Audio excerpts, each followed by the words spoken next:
Did you ever think you would make it? I feel I'm so close I could taste sweet victory. I know this life meant for me. Yeah, why would you bet on Goliath when we got Bet David? Valuetainment, giving value's contagious. This world of entrepreneurs, we get no value to haters. How they run, homie, look what I become. I'm the one.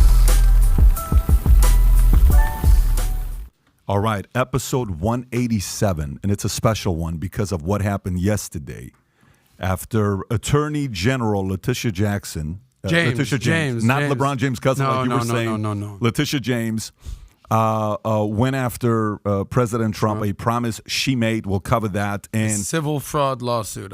Civil fraud lawsuit, talking about $250 million at best, if not at higher end of 3 to 4 times, and banning them from doing real estate and business in New York permanently. And one of them was 5 years. Anyways, we'll cover the details on that. But we have a special show here because today's show, we have Stuart Kaplan on. Let me tell you who Stuart Kaplan is, which the timing is, again, couldn't have been better. He's a former FBI agent. He received an appointment with the FBI as a special agent in 1995, was assigned to the New York FBI Special Operations Division and White Collar Squad. Then he worked on some of the most important cases in FBI history, to include the Centennial bombing and TWA Flight 800 investigation. In 2001, he received a special transfer to Miami Division, where he was involved in the anthrax and 9/11 investigations. In 2003, he was assigned to a long-term undercover operation, and he's now a criminal defense attorney. And we also have Ricky Aguilar in the house. He's back, and we'll have Scott Perry at around 10 o'clock, congressman whose phone was seized, I think, just a few days ago, to talk about how that just took place. But with that being said, Stuart, Ricky, thank you for being on. Thank you for having me. Thank you. Good morning. Stuart, how you doing? I'm doing fine. Good morning. So your accent sounds like you're Southern, like Texas. Is it Texas accent? Yeah, Southern, kind of like cross Bronx Express. Southern Bronx, South Bronx. Yeah, I figured. So, Stuart, when you see all the stuff that's going on right now, what are you thinking? Like half of this stuff, like 1 week it's Mar-A-Lago, next week is this. What do you think is going on? Well, first of all, when I talk facts because, there's a lot of, speculation and rumors.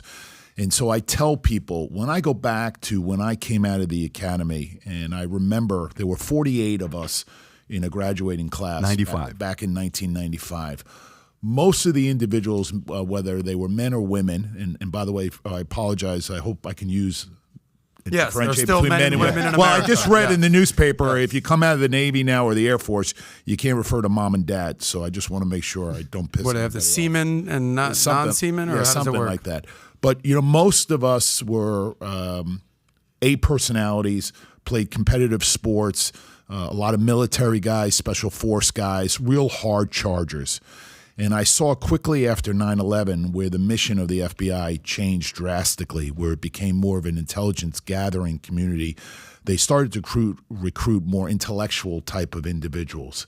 And the posturing, as I see today, for example, when I look at young kids going through athletics, my son plays organized sports, in particular at 12 years old, he plays football, and they're more concerned about giving participation trophies. Our society has changed. We're soft now. In fact, I remember when we went through defensive tactics and they asked everybody in the class to raise their hand and ask who's ever been involved in a fight. Basically, you saw about 50 or 60% of the people raise their hands. I can tell you without a question, because I've been back to Quantico many, many times, where you will see the same type of question being asked and no one will raise their hand. Who's ever gotten punched in the face? And you look around. Are you being serious? I'm dead serious. Today? Absolutely. How's that even possible? Because the mission of the Bureau has changed. Yeah. We as a society has changed. Law enforcement, as in the practice of law, has become more of a sporting contest. It's about winning at all cost. Where when I came out of the academy, it was about the administration of justice. It was about equal justice, and it was about arresting bad people, going after top 10 fugitives, people that were murderers, bank robberies. If I was to tell you that unless someone jumps the counter of a bank with a firearm, the FBI doesn't even respond. That's today in 2022. But if we have this political undercurrent where we want to go after a political figure, that seems to be the top of the priority at this point. And so the complete mission, the complete priority, and of course, the mentality of the FBI. And when I talk about the mentality, and I can talk because I still have one friend who is actually the second in charge, the seventh floor mentality that's at FBI headquarters has changed. Its focus has changed. I think that if there was any mistake that Donald Trump made when James Comey back in 2017 was escorted out of FBI headquarters, the one mistake he left is that he left the stench behind that continues to permeate, and he should have cleaned out FBI headquarters from top to bottom. And why do I say that? Because 99% of the men and women who are in the field offices throughout the United States and throughout the world are incredible people, and they do an incredible job. But let's be honest, the mission or the signals are given from FBI headquarters. And so what you see played out now is like a sporting contest, because people interject their political views, they interject their personal views, and that's not the FBI that I know. The FBI that I know looks at the facts. We're facts-based. We run out facts to their logical conclusions, and we allow the facts to speak for themselves. We don't come to the conclusion and work backwards and create a narrative. And what you're seeing is now everybody has a foregone conclusion, and just like you talk about the Attorney General in New York, who I know a lot about, she already said when she ran for office that this was going to be her conclusion. She just needed now to write her narrative. And so yesterday you see her get up in front of a podium, and now she's going to talk about her narrative, but she had already reached her conclusions. That's not what I'm all about, and that's not what the FBI should be all about. We had a CIA agent here last week or 2 weeks ago, and maybe 3 weeks ago, Andy Bustamante, who's a former CIA guy, and I was asking a question about FBI, CIA, DEA, all these guys. When was it? You know how the whole approval rating with president is this. When was FBI's approval rating by the populace the highest? When did America trust FBI the most? I will tell you that sitting here today, and I can talk to you about Waco, Ruby Ridge, the Centennial bombing, Flight TW-800. There were many times that there were isolated incidents that the FBI became front and center, where there was some criticism. But it was focused solely on decisions that were made at the time on the ground. This is the first time, in my opinion, that the legitimacy or the integrity of the institution is now being challenged or being questioned. And I do believe that in this particular situation, perception and the optics sometimes is our reality. And so this is a different FBI, and you have to question what their motivation is. I do not recall politics ever being interjected into any of the cases that I were involved in. And that's not to say that I wasn't involved in public corruption cases. Right. But the party affiliation of the individual was of zero consequence. The only issue at hand was whether or not there was some facts that supported the hypothesis that this person may have engaged in criminal activity. You run out those leads to its logical conclusion, not because the person was Republican or not because the person was Democratic, but because the person either did or did not commit a crime. And if the person did not commit a crime, that was it. The case died on the vine. That's not the situation we have today. Yeah, I wonder, okay, so originally when FBI got started with J. Edgar Hoover, when you say not political, a lot of it with the stories you hear about them and Kennedy. Kennedy's coming over saying, hey, you better stay away from us because let me tell you what picture we got of you. And, whether it's true or not, the cross-dressing back in the days was a big deal. And if the word got out, so there was politics involved. The mob was involved. Now, how much of this is factual or not, I wasn't there in the rooms to hear about it, but we've all read these stories and seen the movies. What was the original outcome of why we started the FBI? Well, look, the FBI was started because there was a need. There was we needed a federal law enforcement agency to oversee state and local agencies, and that really was then the infancy or how the FBI was born to come. I don't disagree with you. Look, the director of the FBI, regardless of who the director is, he serves at the pleasure of the President of the United States. And I am not going to say, I would be less than candid to say that if the President or one of his aides picks up the phone and calls the director and says, listen, I need you to do this, this, and this, I'm not going to say that the FBI director is not going to jump through hoops to try to satisfy the requests of the President. That's not what I'm talking about, because that's in all life. That's in corporate America. That's in sports. That's in anything. You know someone, you reach out to them, you ask them to, you get caught going down the turnpike and you get a speeding ticket, and maybe you have a deputy friend, and you call your deputy friend and say, hey, do you know this deputy? He wrote me a ticket. Can you make a phone call and tell him to take it easy? That's in all walks of life. Right. But that's not what I'm talking about. This now is an FBI agency that's been weaponized by the political incumbents, by the presidency, by the Oval Office. That's unprecedented in modern history. If I could ask you a question, I'm sorry, Pat. When you say that, is that on both sides of the spectrum, both sides of the aisle, or is it just one? Have you noticed it more recently in the past 10, 15 years? When did you notice that shift? And if so, has it been one side of the aisle more than the other? So, look, if we talk specifically about the then former president, Donald Trump was an icon in New York City before he even thought about running for public office. Mm-hmm. There were a lot of people that loved him, and there were a lot of people that hated him. Right. And that's because of his verbose, antagonistic, just bombastic type of attitude. Right. In fact, I was laughing last night. He was on Sean Hannity. And there's a perfect example where I can comment as a criminal defense attorney.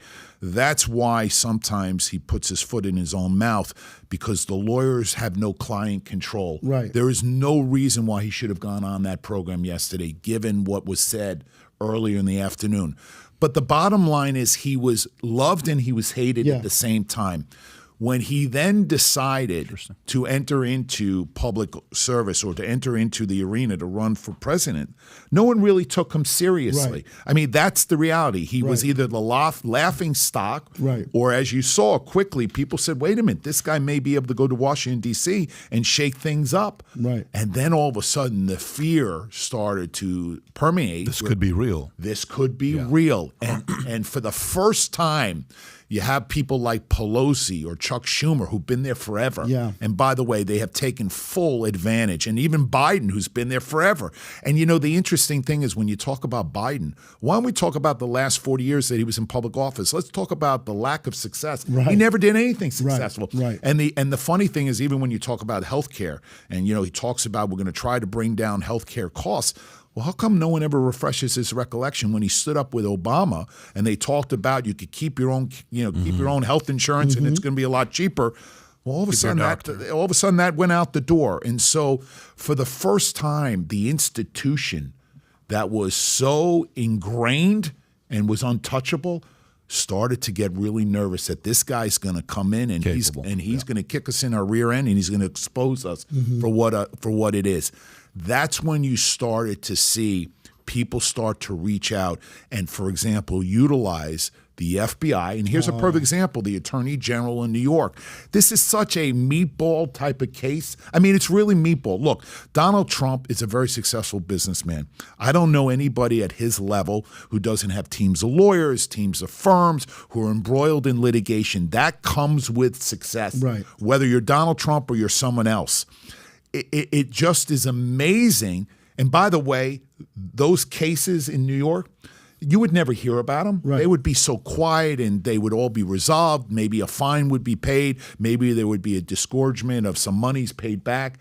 It would fly under the radar. But here's a perfect example who here's a woman who took the platform now and she's going to run with it and making a nothing out of a federal case here now.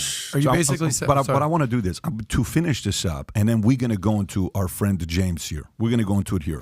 This is what I want to ask. We've all had investments before. You've had investments. Mm-hmm. You've had investments. Tyler, I'm sure, has had investments, and you've had investments. Okay. At one point you sit there and you say, Yeah, shoot. I mean, plus minus. I'm not. It's not. There's no benefit to me. I'm not making money on this thing here. If we look at some of these agencies, ATF, which stands for Alcohol, Tobacco, Firearms, which all are like, what do you mean we need ATF employing 5,200 people? How much money are taxpayers paying for ATF? We can go away with ATF, okay? DEA, FBI, CIA. Which one of those organizations, and I kind of have an idea which way you're going to lean, but I want to hear what you're going to say about this. Which one has done more harm than good for America? If you had to choose one, let's put DEA aside. Let's just do CIA and FBI. Which one's done more harm than good for America? Well, look, the Central Intelligence Agency does not operate domestically. They work strictly internationally, and they are a critical component of our national security. The FBI is tasked with protecting our national security here domestically. And so I'm not going to suggest that either one of them is not valuable, because they both come with tremendous value. And I will tell you, especially after 9/11, and especially when you see that when there are separations of state and local law enforcement, and even separate from federal, state, and local, the only way we are going to be safe here in the United States is to have federal partners that work with our state partners that work with the local partners. And I talk about terrorism matters. Terrorism matters, believe it or not. Police officers that work each and every day make contact with you and I, make contact with people all day long. Mm-hmm. That potential crumb that may be picked up could be noted in a traffic stop, in a citation, in a police report, in an incident report. And all of a sudden, that one thread of information, a year, 2, 3, 4, 5 years down the road, may become a critical component in a federal investigation. Our success, and I will say this, because we have been very fortunate since 9/11. Leave out the active shooters and the mass shootings, because we have failed miserably with that.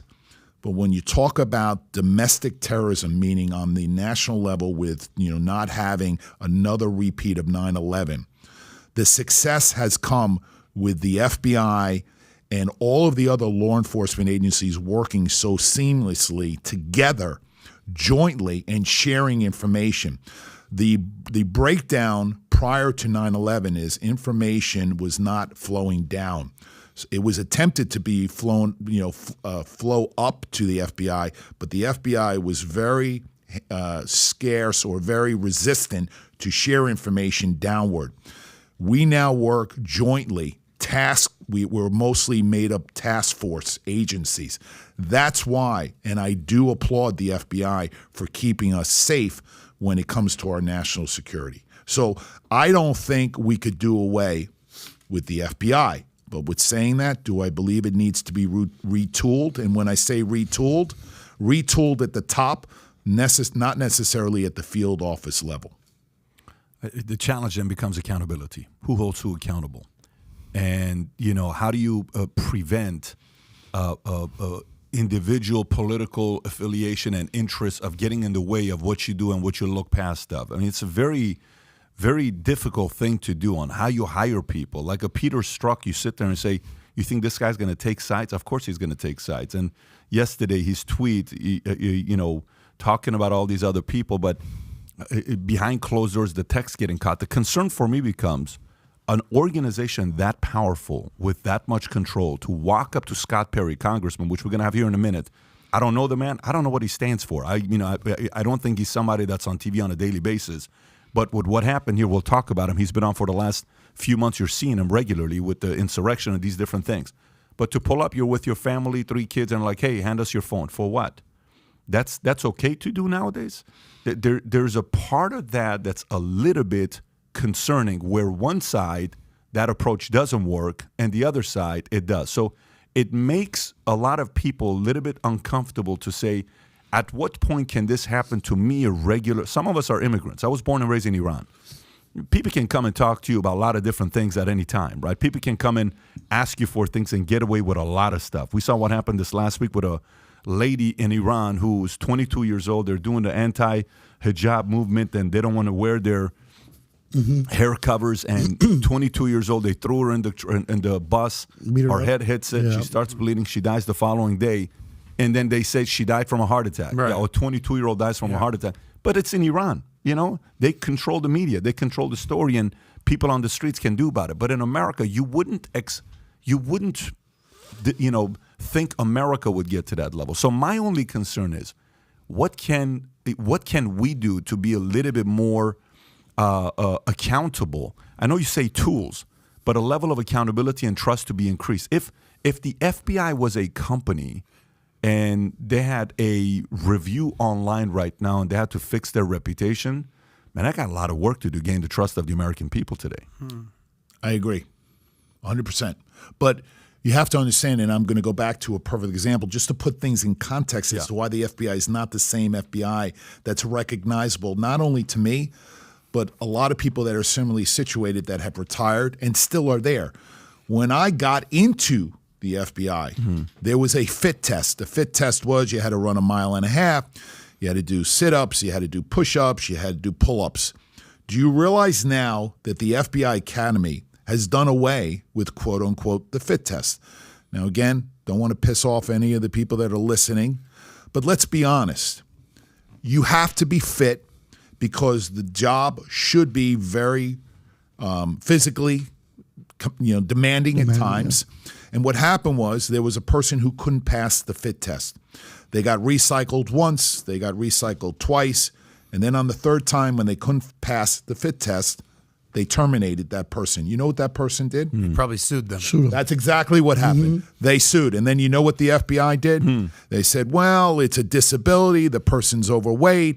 Maybe we don't need to have the fit test. So they did away with the fit test. Dismantled it. Exactly like I say when you have the participation trophies. And now you have... What year was that, by the way? They did away with the fit test in 2004, 2005. Oh, so this has been coming for decades now. This isn't why, new. No. This has been coming... The softness you're correct. talking about. And now we have... How does an FBI meet his criteria, his requirements? Yeah, how do they do when that? When I did that, have a poll? That was the success of your cases, meaning, you worked cases... if you ended up arresting someone, you got that a boy. Now you have a checklist. How many informants, how much restitution, how many seizures, how many warrants, how many felony convictions. And so when you break it down into a checklist and you have a chance to go either way, to arrest or not arrest someone, well, if you realize you're coming up with your performance appraisal and you need to arrest someone, you're going to arrest that person. Why? Because you got to check that box. That's not the FBI that's recognizable to me. But when you make it that way, and by the way, and what the public doesn't understand, and here's a fact, true scenario. If I come out of Podunk, someplace in the United States out of the academy, and I go to 26 Federal Plaza, which is where the FBI is located in New York City, you can imagine someone coming from little place in Arkansas who now has to uproot his family of 4 and try to find a place to live within 2 hours of New York City because you're not going to be able to afford an apartment. And now you're going to work at 26 Federal Plaza. You can't find a legal parking spot, and you're absolutely miserable. Your kids are miserable. Your wife is miserable. Here's the reality. After 18 months of coming out of the academy, I can raise my hand and take a specialty transfer to FBI headquarters. What does that do? Well, you'll spend the next 18 months at FBI headquarters, and then when you come out of FBI headquarters, you're now a supervisor. Now, think about this. You're in the bureau less than 4 years, and you're going to come out into the field office and supervise guys that have 15, 20, 25 years. That's not going to work.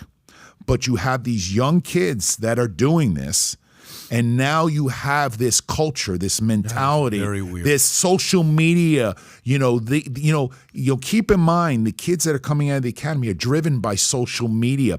By the way, when I went into the FBI, you couldn't have ever. Listen, I'm 58, and I can say this. I have never smoked marijuana. And when I applied to the FBI, no drugs. If you had done any drugs in your life prior to applying to the FBI, it was automatic disqualification, right? In this day and age, it's now, if you haven't done marijuana in the last 3 years. Now, I'm not being critical. I'm not taking a position on marijuana. But what I'm saying is now we've changed the rules. We've laxed them. The applicant, the type of individual. See, you know, I want the FBI to have disciplined individuals. And that's why I'm the biggest advocate for people that come out of the military. Why? Because they are so disciplined and they don't ask why, they just do it and they stand at attention. They'll stand there for 16, 20, 24 hours and they won't move. They won't go to the bathroom. They won't have to look at their cell phone. You know, when I worked at the FBI, keep in mind, cell phones was something you carried in a suitcase. So not everybody had a suitcase, right? At best, we had a beeper. We had a pager. You go into the FBI, FBI agents, they all have cell phones. Everybody's on social media. Everybody's getting their media, their information through social media. That's making us brain dead. And I think there's a disconnect. The public thinks FBI agents are something above us being human. No, the FBI is made up of human beings, men and women. And the men and women that are coming out of college, coming out of graduate school, coming out into the world have this demented, distorted view. Why? Because they're watching TikTok, they're Facebook, and all this garbage that's being fed. That's the new and upcoming FBI agents. We know the military just recently is their lowest ever recruiting shortage they've had in a long time, to the point where now they're giving $50,000 bonuses for 6 years just to join. It's like, you physical, don't worry about you this, or don't worry about it. It's a lot more don't worry than before. I asked the question. I think you posted something about that on social Well, the media. military is not as attractive because now you can get your loan forgiveness. Listen, when people went to the military, you went to the military because it deferred your expense to go into college, right? Did not even Why do think I have about to do that? Why do I have to need a 6-year commitment to give back to Uncle Sam? And by the way, I'm the biggest advocate and proponent. Listen, you want to give forgiveness? Give those people that raise their hand and volunteer, and God forbid they have to go over into unforsaken, God-awful countries to protect you and I. Yeah. And when they come back, give them a house, give them health care, give them loan forgiveness. I'm good with that. But now you just want to give loan forgiveness because I'm lazy and I don't want to get off the couch and go get a job. I don't agree with that. So there's where it's driving also the military. Wow, I never even thought about that. Let me ask you a point. Because I don't think anybody listening to this is going to disagree with you. I think you're making very valid points. I think everything you say is accurate. What I want to understand is why. Like, what was the catalyst to this? Like, you basically started off the episodes basically saying, we're getting soft, bro. Straight up. When I joined the FBI, I was a macho guy, played sports, competitive. Now it's all intellectuals, almost bureaucrats that we talk about. But what was the catalyst? Because this isn't a Trump thing. This isn't an Obama thing. You're talking about this was late 90s, early 2000s. Yeah. So what happened? Look, I saw quickly after 9/11 that the Bureau, and when I say I'm talking about the FBI, the mission of the FBI completely changed. After 9/11, we became an intelligence gathering agency. We were no longer hands-on. And by the way, for example, when I came into the FBI, I loved going after bank robbers. And you had bank robbery duty, meaning that if there was a bank robbery and you happened to be on call, you went out and investigated bank robberies. In this day and age, and here's a fact, unless there is a weapon used in connection with a takeover in a bank, the FBI does not even respond to a bank robbery. So the mission changed.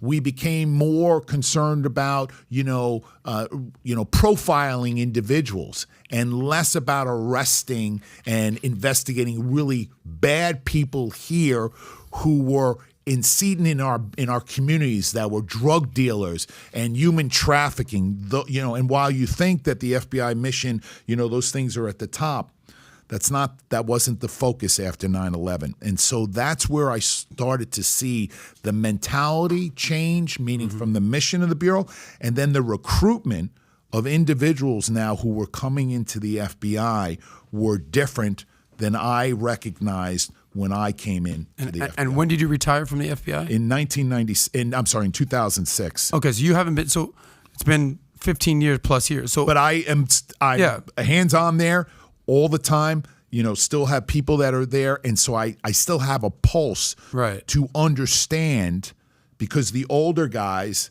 now I see what they're saying, I hear what they're saying, and they are frustrated. I bet. Well, my next question was, how often do you interact with All the these time. younger guys? Not the older guys, not the guys in their 60s, the 25-year-olds who might be saying, look, Stuart, I respect you, but you don't get it, man. I'm 25 years old. I was born with a phone in my hand. How often do you interact with these younger people? So on my lawyering side, all the time, every day. In fact, I told you I just came back from Dallas.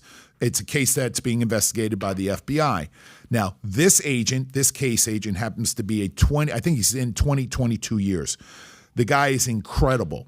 But when you tackle and you bring in young agents that I interact with, first of all, they come in, they have zero people skills. Like you and I can have a conversation. I can meet someone without ever knowing them, and they already know about my background. I ask you about your background, and we're just building a rapport. These kids that are coming out, they're so fixated on the script. And by way of example, criminal defense lawyers, they're evil. They're the bad guys. They're on the bad side. Where I always looked at it when I engaged in meeting lawyers when I was with the FBI, that was an opportunity to develop a relationship, to develop a rapport. And I've talked about this, and let's talk about Mar-A-Lago. And this is exactly where there's a disconnect and where I talk about facts. When I was with the FBI and I would execute a search warrant, if there was a lawyer that showed up on scene, I loved that. Why? Because I would go up to the lawyer and say, hey, lawyer, I'm looking for X, Y, and Z. Can you talk to your client? Because maybe you can make my life easier and make your client's life easier, because I don't want to tear apart his house. I don't want to disrupt his family. I don't want to start going through drawers. I'm just looking for X, Y, and Z. And the lawyer inevitably would go, sure, agent, here's where you need to go. Here it is. And we would go. We get it and leave. How often did that happen, Stuart? If you don't mind me, That's the routine. But if you did 10 warrants All the time. and how many times would they say, here it is? All the time. Really? If the object was there, it was just a matter of time because, got it. Listen, first of all, when you talk about real search warrants and you talk about the contents of the affidavit in support of the search warrant, basically there's something that's called ripeness, meaning fresh information. So someone apparently has reliability and credibility to attest that they have seen what we're looking for on that location. Oh, got it. So you guys already know it's there. Of course. And just like when they got to Mar-A-Lago, this was not by surprise that they didn't know they were going to find these boxes of documents. Someone had already put their eyes on it, so they already knew that they were going to find it. But this idea to wall off or keep out of lawyers, and the other thing is, if I was an agent, I invited lawyers to be a bird on a perch. They couldn't interfere with the search, but I always liked that because they kept us honest, and they also prevented from anybody accusing us of misconduct, of either taking something or destroying something or going into, something that may have made us look unprofessional. So why would they do it without a lawyer being there, though? That's very weird. So my interpretation, Right. my opinion is, because they went in under the broadest pretext, knowing that they knew exactly where these boxes of documents were. But they were also hopeful. Again, the mentality is, let's look everywhere, because maybe it's not necessarily what's described in the warrant, but maybe we'll find other things, maybe related to the January 6th situation, or maybe we'll find something else, some other smoking gun. Listen, here's the thing, Patrick. If I'm Donald Trump's lawyer and I show up at Mar-A-Lago and they give me a copy of the warrant, I say, okay, you guys are looking for these boxes and these documents. Come on in. I'm going to walk you downstairs and say, here they are. Now, you could say, well, Mr. Kaplan, you could keep documents somewhere else. I'd be like, listen, let me escort you all through it, but I'm not going to let you start rifling through things and start looking at things that are not specified or articulated within the warrant. And what I find so offensive is, look, and here's where the breach is, and here's where the dishonesty is. When you are an agent and your agent's going to execute a search warrant, there is an operation plan that is put in place days before the execution of the search warrant, and there's an operational meeting, and the rules of engagement are gone over.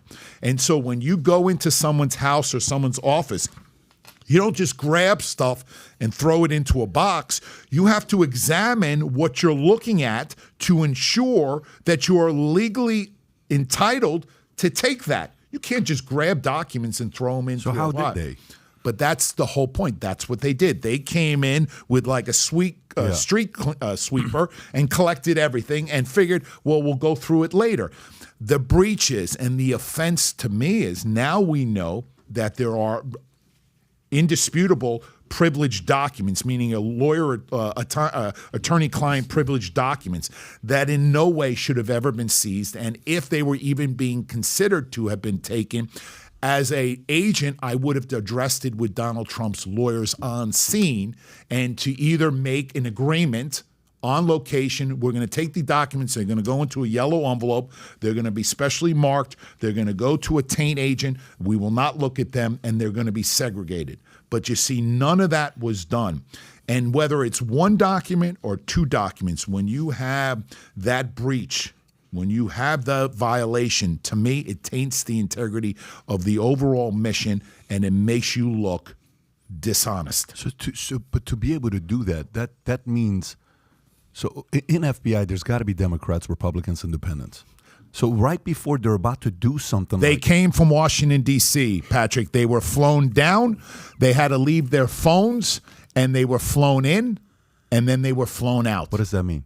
Okay, so when I had a case that took me, let's say I'm down in Florida, and I develop information that's going to lead to a search up in Atlanta or New York, I'm going to notify that field office, and they're going to work in concert with me. When it comes time for me to execute that search warrant, I'm not bringing agents from the Miami division up to Georgia or up to New York. Now, as a case agent, I will be there because it's my case, but I'm going to utilize the local FBI office just out of the economics of it, just out of just the mere manpower. But that's not the case. They used a squad out of FBI headquarters, men and women who were flown down specifically for this mission. They did what they did, and then they were flown out. And not only that, but they were walled off to communicate with anybody here. Why? Because there was a concern that either it was going to leak out or either that someone here would not be on board with what they were going to do. Did you see the part when in 60 Minutes they asked Biden, hey, did you know about this investigation, and what his answer was? You heard it? His answer was, I got it right here. His answer was, no, I was not aware of it, right? But maybe one of my people is, look, here's what happens. Between 4:30 a.m.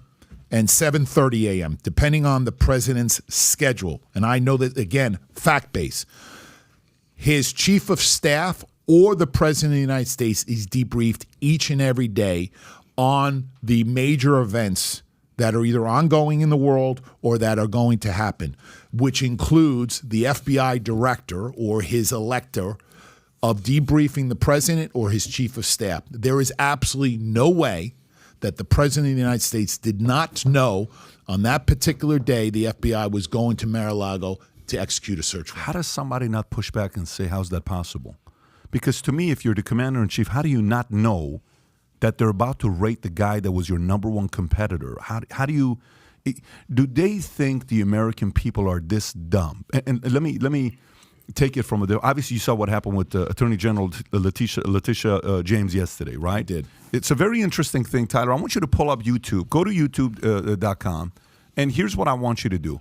So the things that she said, if we don't have it written here because it was last minute, I'll just kind of read some of the stuff here that audience, maybe you didn't see the whole thing. So she called it a white-collar financial crime, which you used to be working on white-collar stuff when you were FBI.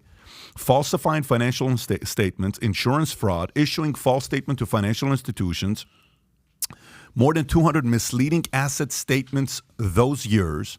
Apartments was more than 30,000 square feet, he says, but it was only 10,000 square feet. That's what she's claiming. So he inflated the value of the apartment by $200 million, okay? Then she says he received $150 million in favorable interest rates by showing that his net worth was higher. Okay.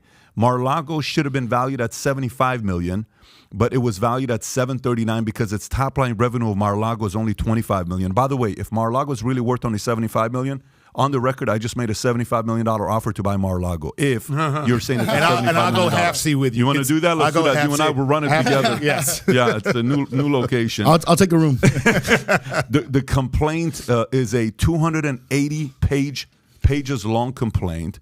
And she's asking the court to bar entire Trump family from conducting business in New York, increase net worth to get financing. She doesn't want Trump to ever run a business in New York, et cetera, et cetera. So $250 million fine. And she's saying that's the bottom. And even Michael Cohen yesterday is like, because I was involved, I would sit there and Trump would say, increase my net worth from 3.5 to 5.5 to 7.5 billion. He says, I've never seen anybody get richer in 10 seconds like Trump would get richer just by telling us what to put for his net worth. So they're going after him hard, right? Who said that? Michael Cohen? Cohen said that yesterday on CNN. And you realize now that the complete premise of the initiation of this woman doing this investigation was started by Michael Cohen, who has the credibility of 0. On a scale of 1 to 10, we put him at 0. There is not one. Did you see anybody from J.P. Morgan or Bank of America or BB&T or SunTrust or any of these banks? Those are the ones that should, if they lost the money. Right. Well, but no one lost any money. And by the way, when is the last time you could actually ask to be given money without an independent appraiser paid for by you, but done at the behest of a bank? Because, I mean, you buy a house, you could tell them whatever you want, but the bank is not going to rely upon that. They're going to send out an appraisal, and they're going to ensure that the asset or the collateral, right, at least reaches or exceeds what they're going to lend you. I mean, did you see any financial CEOs up there or board directors up there saying we got cheated or we lost money? You know what's crazy, though? Like, I've raised a lot of money over the years, and I've sold businesses. And you can say, when you're talking, you give them basic SIMs that you're giving it to them, they're looking at it, right? Okay, so your EBITDA is this much, your this is this much. You can inflate as much as you want, because what's next is a 4-week process of quality of earnings done by third-party accounting firms, KPMG, PwC. You spend a few $100,000 to $1 million to do quality of earnings, and they're like, well, this was off. No, this was right. And the more your numbers are right, the more you're going to get a favorable valuation that they give you up front. So that stuff, no one's going to give a few $100 million without doing their own due diligence. But here's the kicker. This is the point I wanted to make. When she does this, FYI, she said she was going to do it, and she did it. So to the people that wanted her in there to go after Trump, guess what? She kept her promises, okay? But I want you to go on CNN and go on their YouTube channel. Just go on YouTube channel. When she first announces it, so go to videos. Yeah, go to videos. Zoom in a little bit so the audience can see it. So go up, go up, go up, go up. Keep going. I'll show you. This is I watched so much CNN today. It was unbelievable. Right there it is. It's the one that says breaking. That's the one. Yeah. Okay. So click on that, but don't play the audio. Click on that. I want the audience to see this. Okay. So they're doing what they're doing. Turn off the audio and just press play. What the lady is saying right now, she's saying breaking news. Okay, press pause. Okay. So press pause. Okay, so this is the first time on CNN an anti-Trump camp is talking about Trump's entire family is getting sued in New York, okay? On a 14 million subscriber channel. Zoom in how many views this thing got. Zoom in how many views this thing got so they can see it. This should be 17 million views, 10 million views.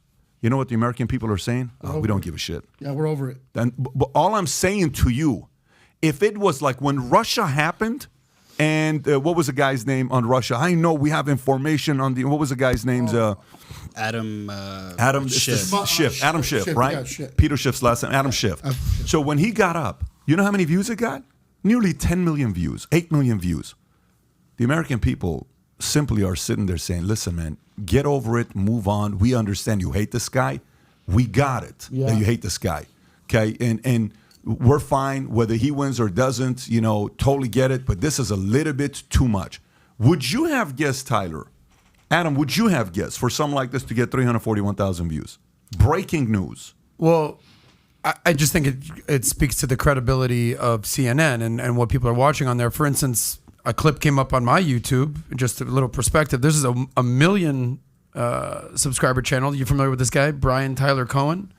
He speaks out against Trump. He's proudly a Democrat. He's got 1 million views, same story. And 1 million subscribers. That's what I'm saying, is that people are looking for other outlets that maybe are less biased or have more credibility. You would think like this is a home run for CNN, breaking news. This is what's about to happen. And the American people are saying, let them just compete. If he doesn't win, he doesn't win. How would you compare that to the 2 or 3 videos right before that or after that? Is it all somewhere no, around? I watched all of them. So Okay. zoom out so you can see this. Zoom Not out. even this story. I'm saying in general. Okay, zoom out. Go back to the channel. Yeah, just go back to the channel. So zoom in a little bit so we can see all the views. Zoom in, zoom in, zoom in, zoom in. Okay, so 51,000. It's voter stun. Zoom in. Okay, so Putin. People are interested in Putin more than they're interested in New York. You got to be kidding me. Trump's poll numbers are making things. They're more interested in his poll numbers than they're interested. So that's higher. Biden response to Putin. Okay, they're interested in that. Sweeping condemnation here and reacts to, 589. What's the next one? A retired colonel on potential impact of 300,000. More That's Russian the war in troops. Russia. Yeah, Exactly. But the Michael Cohen 599. Okay, nothing is in the millions. The voters are telling you, CNN, move on and let's see who's going to get elected. What are your thoughts on this? Just looking at the optics and the numbers, Stuart. Yeah, no, listen, I agree. I thought it was a non-factor. In fact, generally speaking, the Attorney General of New York would have initiated a civil investigation, meaning they would have gotten a complaint through the channels and they would have investigated it. And then if they would have realized that there may have been criminal conduct, they refer it to either the feds or to the county of which who would have jurisdiction. In this case, and what is left out is that New York County and also the Southern District of New York had already investigated this and had already come to the conclusion that it was a non-issue, that there were no criminal violations. So now this woman who all of a sudden has some, the Holy Grail is trying to suggest now not only are we going to commence civil litigation, but we have the smoking gun to suggest that we have now evidence of some crime that has been committed. It's hogwash. It's nonsense. And as I told you off camera, I said I bought a lot of popcorn. I'm going to sit on my couch. I'm going to eat the popcorn and watch this sideshow because it's ridiculous. I think that as I watch the news and obviously in the Hispanic community, everybody watches CNN, Telemundo, right? And this is making news too. And I think that the more I talk to the Hispanic community, like going back to what you were pointing about, the 341,000 views, they have no idea, Pat, that they are pushing so many people to become Trump fans. Well, when you push somebody so much, you get to wonder, why do you hate them so much? That's what ends up happening. Like kind of what happened with Andrew Tate. A lot of people didn't know who Andrew Tate was up until you canceled him. Now everybody's looking him up. Right, and I think that's what's happening right now. That they're just people are waking up and like wondering, like, man, this guy scares you if you're doing that much. You're sending the FBI to his house, and you're doing everything. Every time you turn on the news, Spanish too. There's Jorge Ramos. There's Paola Ramos, which is his daughter, which was part of a lot of people don't know Hillary Clinton's when she was running for president. Jorge Ramos' daughter was part of that camp. And she was going to have a position in the White House. So a lot of people didn't know that. So he was politically motivated to go against Trump. But you turn on the news, everything's Trump. Like, bro, he's been out of office for 2 years. But the more they do this and they do things like this, it starts to push people towards him as opposed to against them. And this is backfiring, and it's backfiring nasty, especially in our community. They just did a poll that 55% of Hispanics are now flipping to become to voting for Trump in 2024 if he decides to run, if he's going to run, if whatever. 55%. 55%. Well, he's at a 55% approval rating. He was only at a 20-25% in 2016. Yeah, Interesting. Is that Trump or the Republican Party? no, Trump. Specifically. Bro, Mexicans don't know nothing about the Republican Party. They only associate Republican Party with Trump. That's it. It's they're they're not even MAGAs. They're just like, this is ridiculous. And they're seeing, especially they're being affected with their income, with the gas So prices. did you watch the interview last night with Hannity? Did you catch it? I did. I watched the whole thing. Yeah, and what's interesting, just listening to him and going back and forth, and he's his usual self, and Hannity took a shot at FBI, like not a shot, but he was kind of trying to set him up to take a shot at FBI. And Trump's like, listen, there's a lot of great agents there. Like, most of them are very respectful to me. Most of them are very good. Most of the FBI agents are great people. I don't know if you caught that when I'm sure you I did. caught No, that I did because, like I said, when Donald Trump was a businessman in New York City, he did interact a lot, not only with the FBI, but all across local law enforcement. Right. He was well respected and well liked by the law enforcement. He probably even threw parties for them or something, you know? He was Hosted them. very ceremonial, Yeah, very I bet. ingratiating. I bet. He was. And he said, look, and if you go back and listen, Yeah. he said the men and women in the field offices are not the problem. It's the ivory tower, meaning it's the seventh floor mentality. That is where there is a disconnect. These cases are being driven at a headquarters in a particular, floor, not the field offices. Can I give some stats to essentially what Ricky is showing? So you see this one right here that says The Point, CNN. It's bottom right. It's probably the most viewed video on the page right there. If you scroll in on that. $6.99. Exactly. So I actually watched that, and this is 0% my opinion. I'm just summarizing what this was, the most viewed video on CNN in the last 24 hours. Aside from the Putin one. Aside from Putin. Okay, respect. So what Ricky is saying is that he's been out of office for the last 2 years, which he has. And essentially the story here is that most presidents, when they leave office, when they look back at the poll numbers or approval ratings, people will kind of say, all right, George W. Bush has been out of office for a few years. Forgiving a little bit. They forgive him. All right, Yeah. Obama's been out. And they're I see where this is like, going. if they leave office, their approval ratings maybe are at 50%. And then in retrospect, you know what? He wasn't so bad. It goes up to 60%. The challenge that Trump is having right now is that he's never really left office. When is he? I mean, technically, I'm not going QAnon. He's left office, okay? But he's been in the news. He's been campaigning.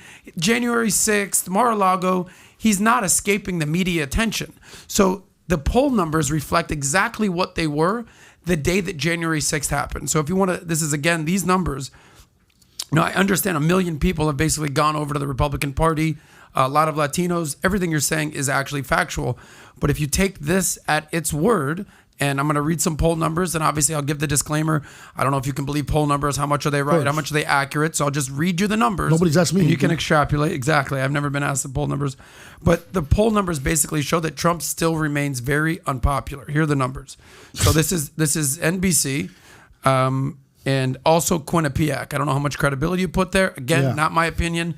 Like Stuart said, I'm just reading the facts that were given to me.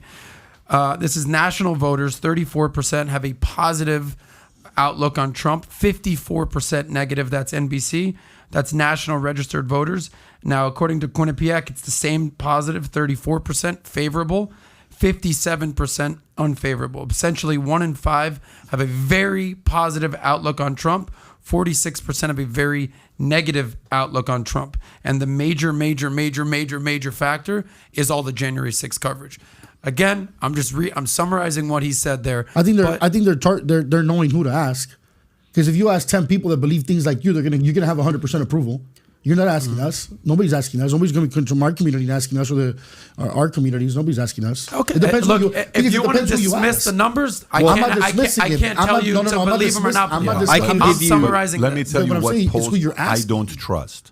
I don't trust the Fox poll. I don't trust the CNN poll. Nope. I don't trust the NBC poll. I don't trust an ABC poll. I'll trust Pew, Gallup-ish, and maybe one other. And all the other stuff is going to be a little bit. Like, who are they asking? People in their office? Yeah. In the CNN office? I'm with you on this. I've You know, never I been just- asked for a poll Never. ever. Okay, zero. So I hear you on this. But here's the anomaly, and this is something I talk about just talking to my neighbors, which is mind-boggling.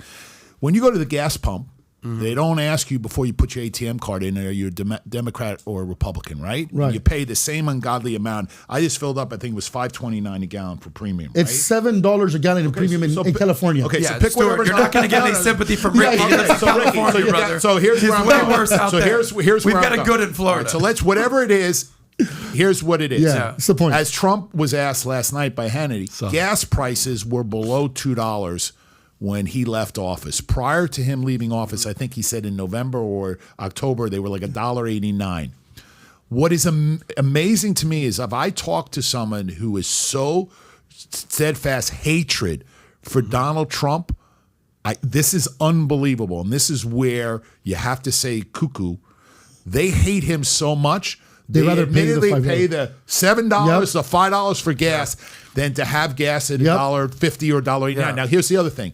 You go to the supermarket, groceries were very reasonable when Donald Trump was in office. Now you go to buy a gallon of milk, it's like $6, right? Yes. Everybody has to pay the same thing, whether you're Hispanic or African-American or whatever. Everybody goes to the supermarket. They don't ask for your voter registration card. It's amazing, though, that Biden has been able to use as a scapegoat for his failures, placing it directly on Donald Trump. Now, what is crazy about that is Donald Trump moved the meter and moved us so far ahead where we became so energy, non-reliant upon energy, right? Independent, and gas and food and employment and everything was so great. And listen, I'm the first one to say, if he only could have kept his obnoxious side behind closed doors and not have brought it in front of the podium, he would have been better received. But the bottom line was he was no nonsense. If he had to get from A to B, he's got there as quickly as possible. He cut out all the bureaucratic nonsense. He'll run you over to get there. He'll run you over. Yeah. What's wrong with that? But Stuart, I agree with you, but I'm going to kind of circle back. You're kind of proving my point, is that people will vote against their own self-interest. I'll pay $1 more For in hatred, taxes for hatred just for a to man. not see his face. And that's essentially my point, is that yes, I agree with you. Why wouldn't you want lower inflation, lower taxes, lower gas pumps, lower consumer price index? Of course you want to pay lower. But to not see Donald Trump's face, I'll pay an extra $1. And that's the whole point of these polls. You're essentially proving my point. I agree with you. I want to pay less in taxes. But what about? But I want to pay less. But he's not But running. if people are Democrats, I don't know. It's not breaking news. I don't know if it's CNN. Democrats tend to be a little bit more emotional than Republicans. Yeah, no shit. Okay, so they'll see it. Thank you, Pat. That smile means a lot to me.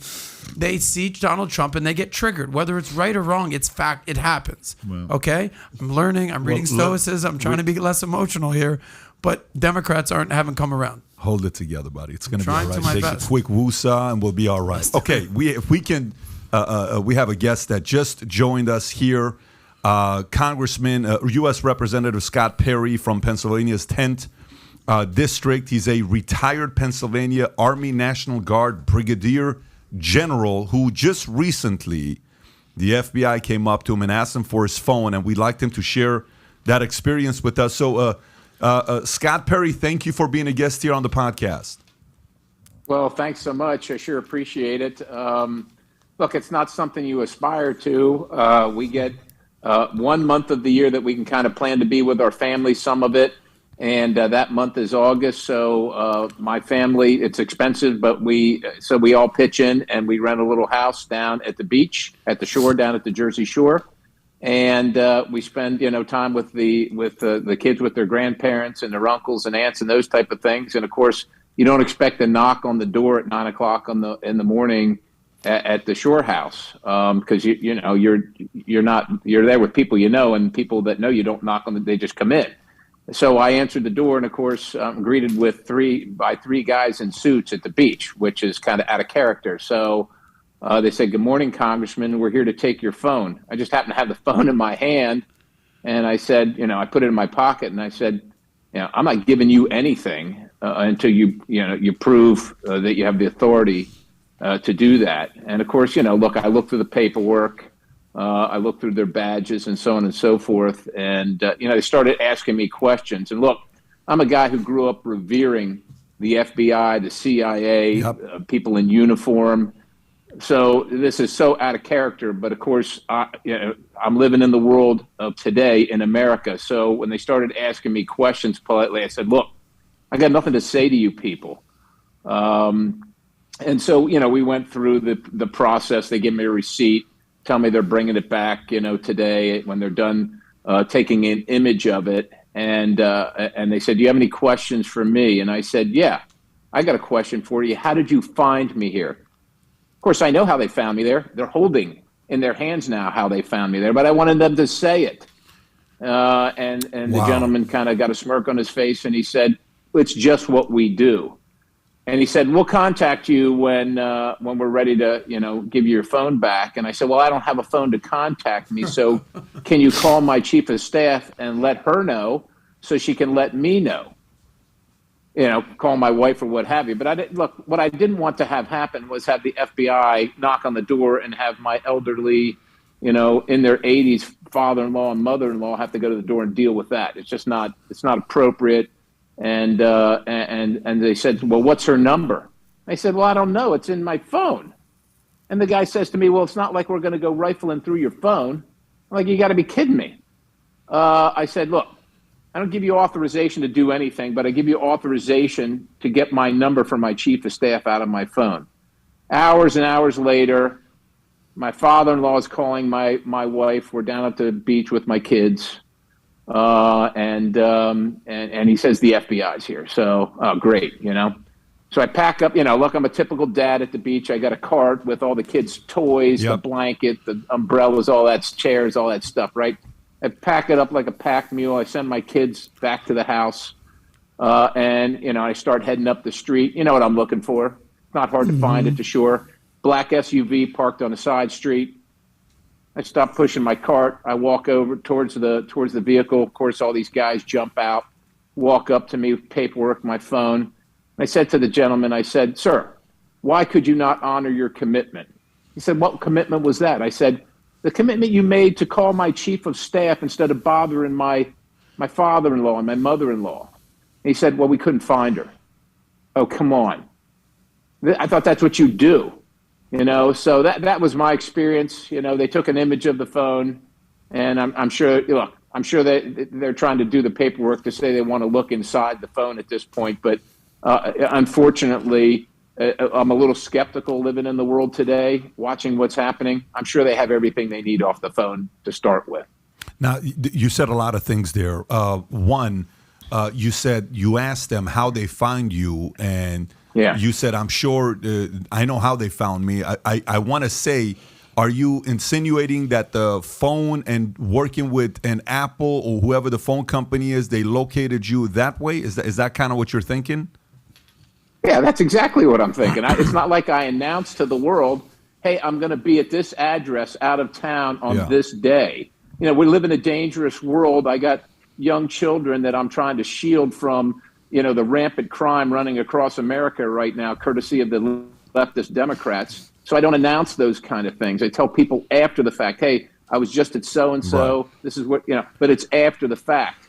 And so obviously, look, we're glad that they can go after terrorists and criminals and use technology to do that. Unfortunately, this is now the new surveillance state where parents who have the gall to go to a school board meeting, a school that they pay for in their taxes under penalty of law, by the way, and have the gall to question what the school is teaching their children.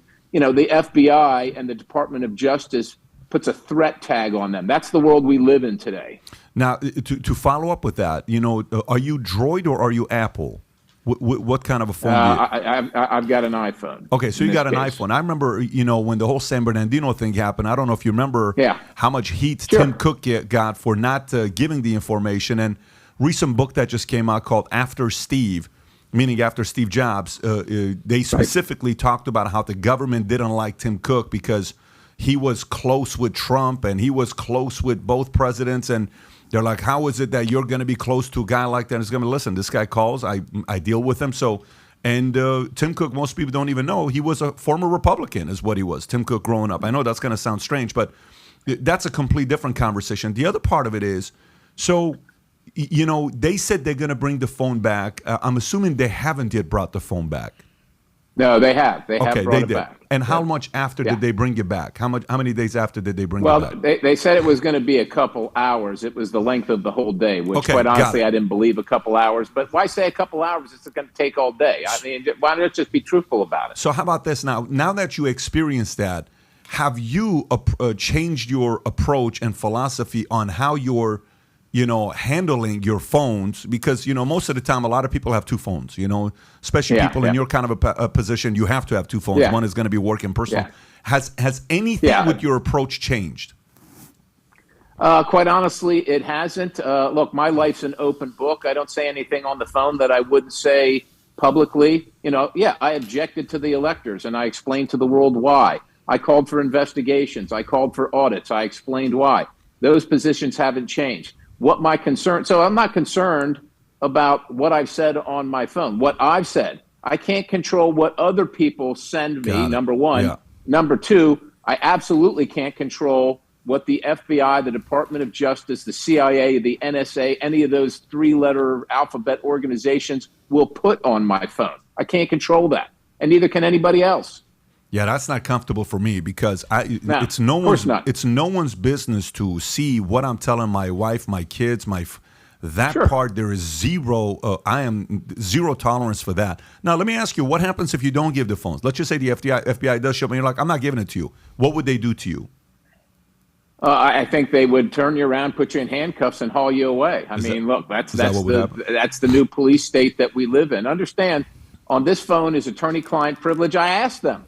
I said, look, if you wanted the phone, why don't you just contact my attorneys? I have attorneys now because of this whole J6 charade, right? This so-called committee. And the one agent said, oh, you have so-and-so and so-and-so as your attorneys. I said, yeah, why don't you just call them? No answer to that.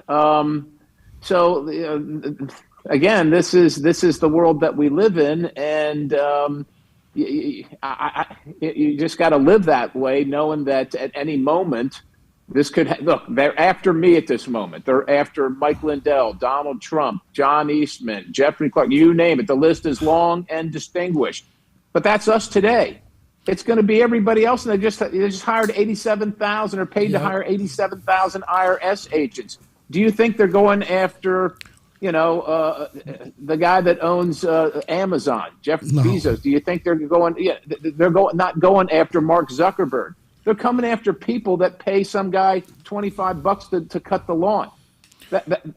Some lady that's trying to work 3 jobs to pay for gas, food, and the cost of living right now.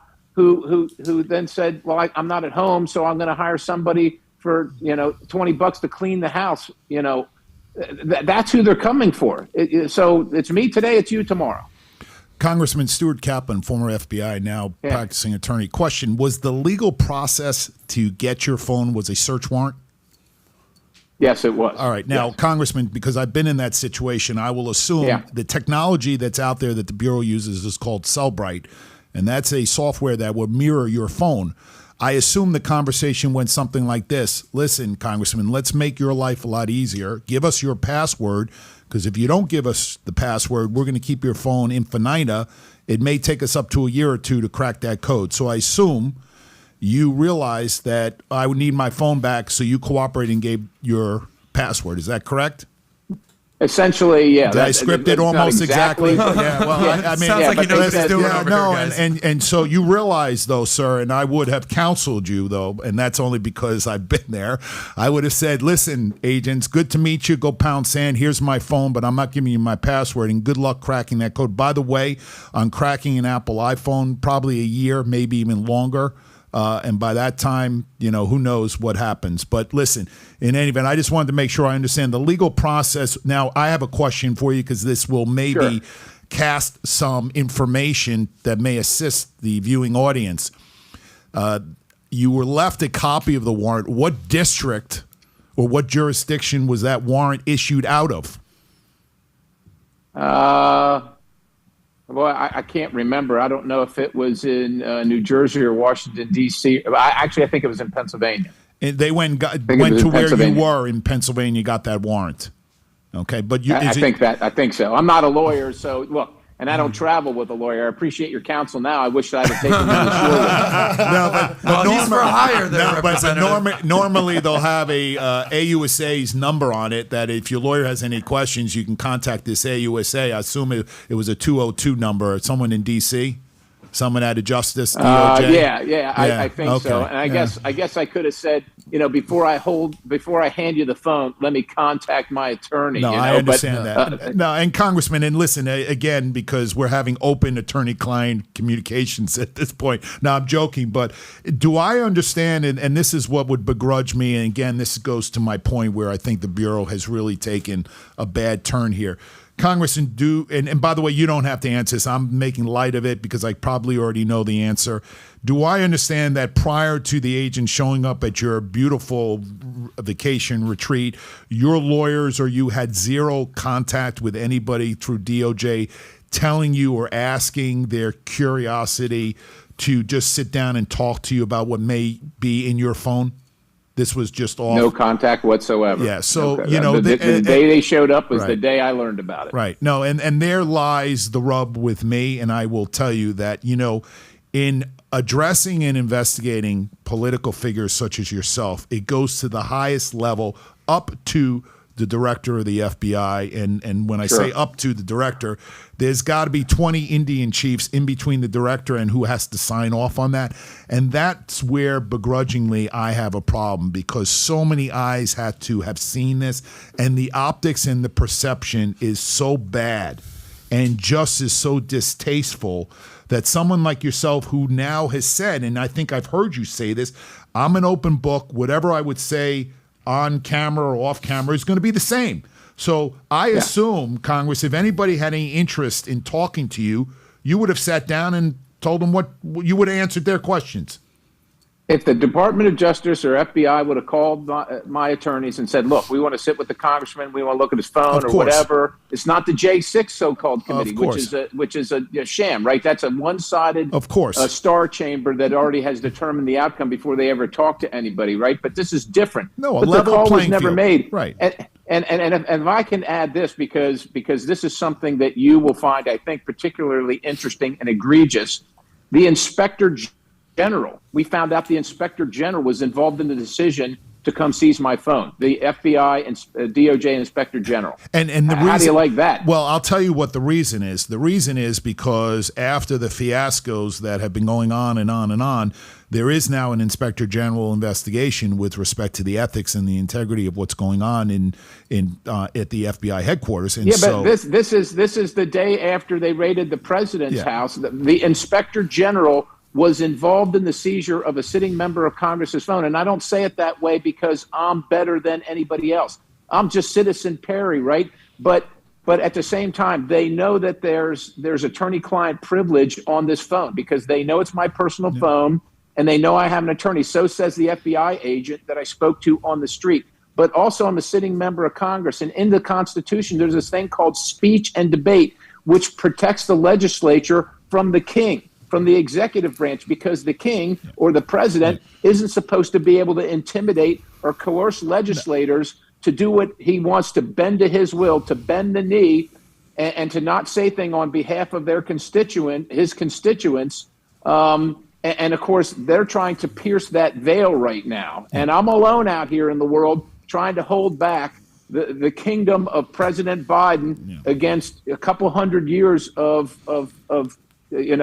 courts and decisions and litigation that separates the legislative branch from the executive branch so that we don't have a kingdom. Yeah, well, the travesty and the concern, and listen, I'm sure you have very learned and experienced counsel, but my immediate concern, and which is serious, is this Cellbrite technology does not differentiate between attorney-client privilege communications and that may just be not.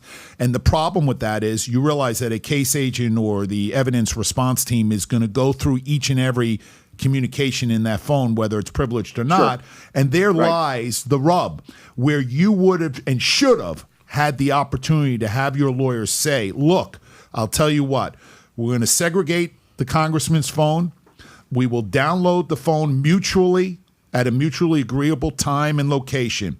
But we are going to, before we turn over, we're going to segregate that information that we know is attorney-client privileged and should not fall into the hands of the Department of Justice. And there is where there's an agreement put in place to protect someone like himself and to protect all of us. So I got two questions for you. Well, what about my conversations with my constituents where they talk about their health issues? Or what about conversations with other legislators about whatever legislation President Biden might not like, or my opinions about it, or strategies maybe to make sure that it doesn't pass, or that we put some. What about all of that? Why is that not speech and debate? And how does the executive branch now have entree to all that stuff and then use it not only against me, but every single member of my colleagues who I've had a conversation with? So I got two questions for you. So one is, the part about you can hand the phone over and not give the password. What happens if I do that? You're the FBI agent. You knock on the door. You're stuck. I say, here's my phone. Good that you've complied with the warrant. You ask me for password. If I say I'm not going to give it to you, what can you do? So what they can do is they could try to bring you before a court under a threat of contempt and try to get you to compel to give you the password. But those cases are limited to national security where there's imminent threat to national security. Okay, so Peter, so perfect. So Peter Strzok yesterday, not yesterday, a couple days ago, tweets this on September 14th. He tweets this, and I would share it, but I'm uncomfortable. It may drop you, so we're not going to risk sharing it. We'll share it afterwards. He says, at this point, FBI may have more cell phones than Verizon, okay, than a Verizon store. Giuliani, Victoria Townsend, Michael McDonald, Scott Perry, is referencing you, John Eastman, Jeff Clark, Boris Epstein, Mike Roman, Mike Lindell, and then this is the last sentence, and this is a question for you and Congressman Perry. The FBI can't seize any of them without probable cause. They contain evidence of a crime. Is he right about that last statement? All right. So the reason why I asked the congressman now, it doesn't necessarily mean that the congressman, and by the way, again, I'm not trying to encroach your learned counsel, but that a affidavit in support of a search warrant does have to suggest that there's crime, there's criminal, there's fruits that may be borne out in seizing that item. That doesn't necessarily mean the recipient of the search warrant is a target or a subject of the criminal activity. The congressman could have been talking to or communicating with someone else who may be the subject and target. And that begs a little bit of the rub here, because generally speaking, in my world, they would be able to get that side of the conversation through that other individual, meaning execute the warrant against that other individual. So if there's a search warrant that was executed for the seizure of the congressman's phone, there is an affidavit that's under seal, by the way, and this is different than Donald Trump. His affidavit, he does not, and I will assume, Congressman, you haven't been given the affidavit, correct? I have not. I have not, but generally, I have.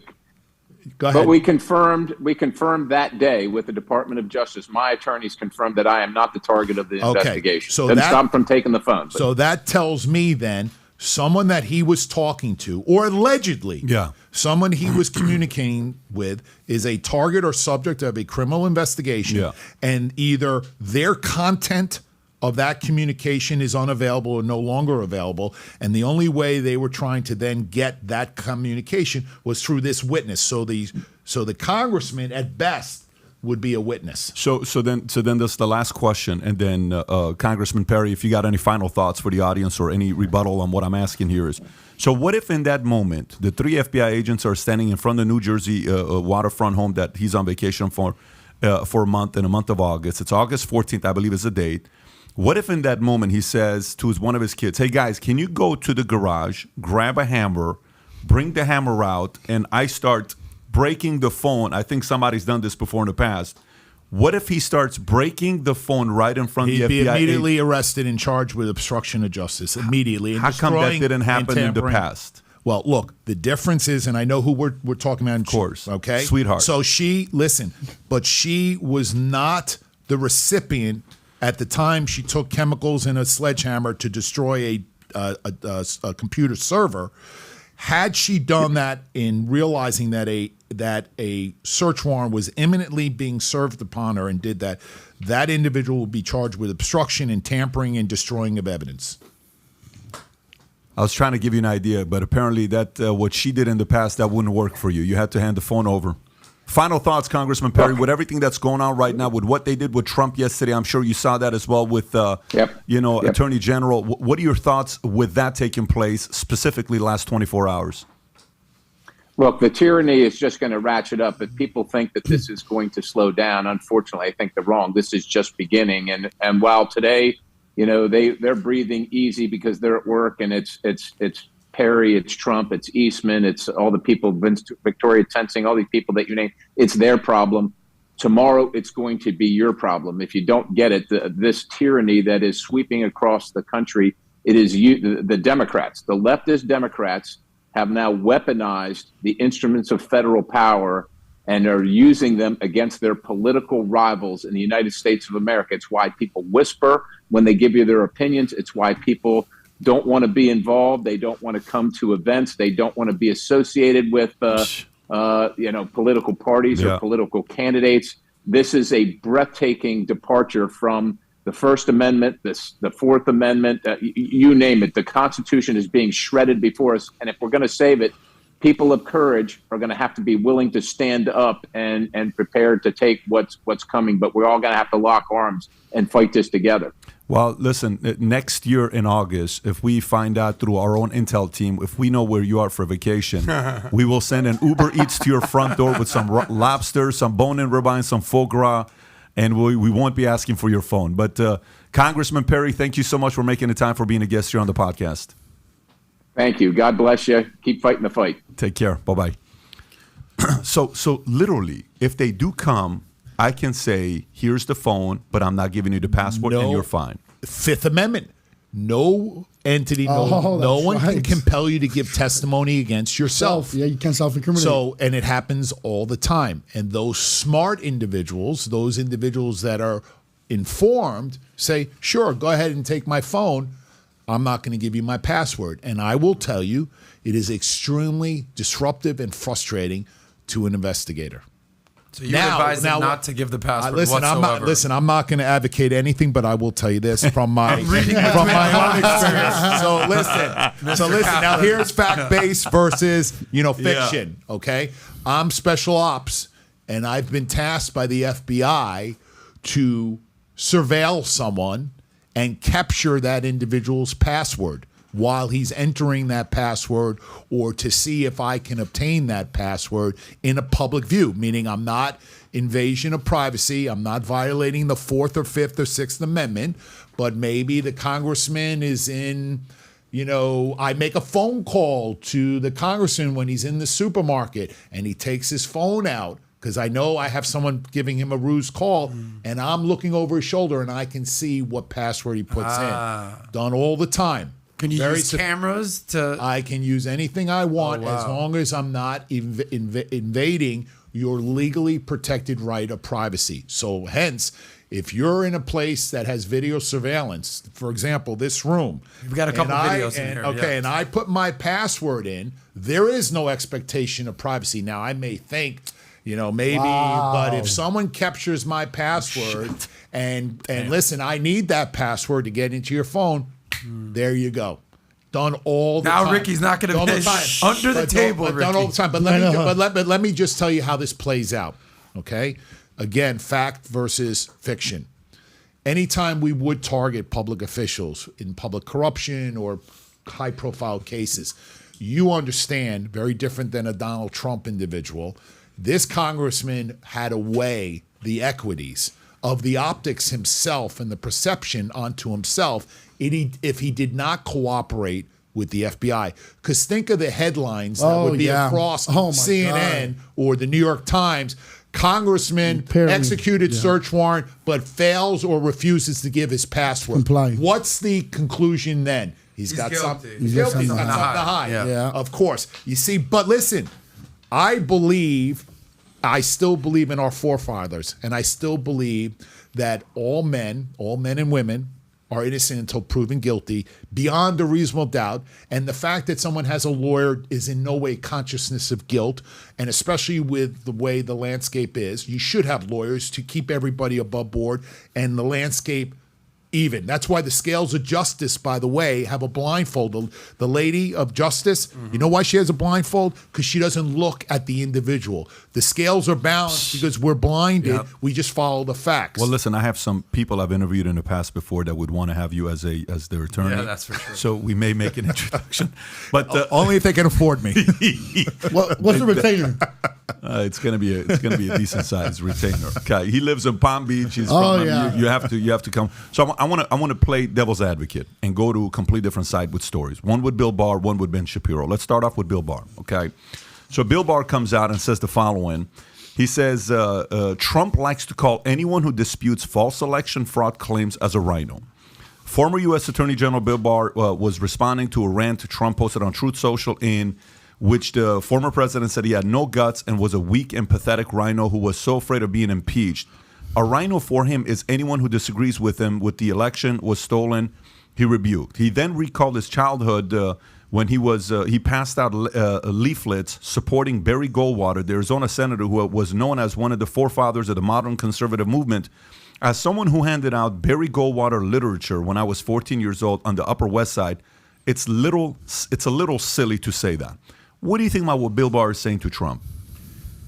Look, personally, in 2022 or 21 or 20 or 19, in this day and age, it's unimaginable and it's unacceptable to me personally that, quote unquote, the legitimacy of any election by the casting of one invalid ballot should ever happen. Meaning that if someone is filling out a ballot and is putting down information of a person who's deceased or knowingly is not here legally and not within their legal right to vote, and that vote is counted, to me personally, that makes the entire process illegitimate. Yeah. And whether it's the one vote to cause someone to win or lose, or whether or not it's just one vote that should not have been counted, is enough for me as being an American living here in the United States of America that should say that we don't accept the election as is and it needs to be redone.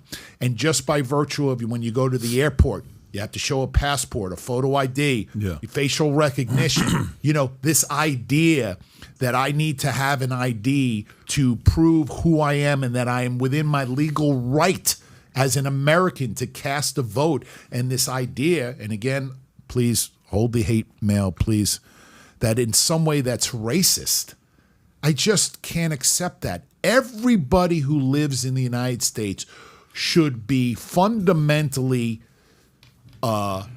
wanting that an election, whether you agree with it or not, needs to be legitimized by each and every vote that is cast. That's just my personal opinion, and I'm sorry. And so I don't get into the weeds of whether there was enough votes that were illegitimate to have changed the outcome, but I do know, and by the way, it's indisputable, that there was at least one vote that was cast that was illegitimate, meaning that there were votes that were cast that happened to be people that were dead.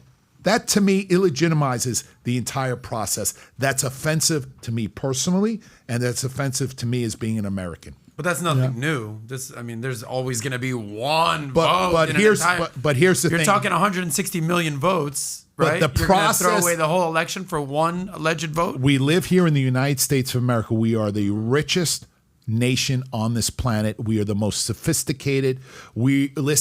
People are going to give their lives to come into this community, into this country, right? Yeah. We see what's going on at the border. What other country in the world, by the way, what other country on the planet are people literally risking their lives to get into? None. Zero. Only the United States of America. So that should tell us as Americans that fundamentally we should ensure that each and every vote that is casted is legitimate. And that person is legally entitled. And by the way, here's where it offends me the most. When you are born here in the United States, by virtue of being born here, you have citizenship. You are an American. But I go back to, and this is where I find that we have gotten so far removed. My grandparents who immigrated from Russia and from Germany and fled, they spilt their blood. They gave their blood, their sweat and tears to come to the United States, to work, live lawfully, contribute, and provide. I think it's such a disrespect and such a slap in anybody's face who has come here legitimately and legally and who has gone through the process and waited the 5, the 6, the 10, the 20 years, whatever it took for them to get and obtain their citizenship. Listen, someone that works for me just got their citizenship. I am telling you, when they speak of it, you would think someone died. You would think something horrible happened. The emotion of the gratitude of what they exude and the feeling of appreciation to now saying they are a citizen is unbelievable. But it's so recognizable because you see the emotion coming out of these individuals. No question about it. And how disrespectful is it to allow someone who's not here legitimacy to be able to cast a vote and to then skew the election? And so my long-winded response is, yes, it should not be acceptable. We do it again. I'm sorry. Yeah, there's a part of it. There's a part of it that I'll say to fun. Remember back in the days we would take a test and it was multiple choice, right? And then they would put it through the scanning machine thing. And you remember that whole Yeah. thing, Chats. Yeah. 78%, right? I mean, you remember that, right? Okay. Al Gore. And by the way, when I took my insurance license, I'll never forget this. I took my insurance license in November, December, January, like November, December of 01 or January of 02, right? When I went to California Department of Insurance and I took my insurance test, no joke. On the test, they gave you a paper test, okay? The answers were erased. You know how you circle and you erase? I don't know if you understand what I'm saying. Yeah. They were circled and erased. I'm like, I'm looking at the lady. It's like, oh, don't worry about it. We don't have any more tests. Just take it. So she's like, but it's your risk. If you trust the guy that erased it, she says it to me. Maybe the guy failed, so don't trust his answer. I'm like, what is this all about? So confused. I'm sitting, I'm like, okay, shit, I'm going to go here with this one.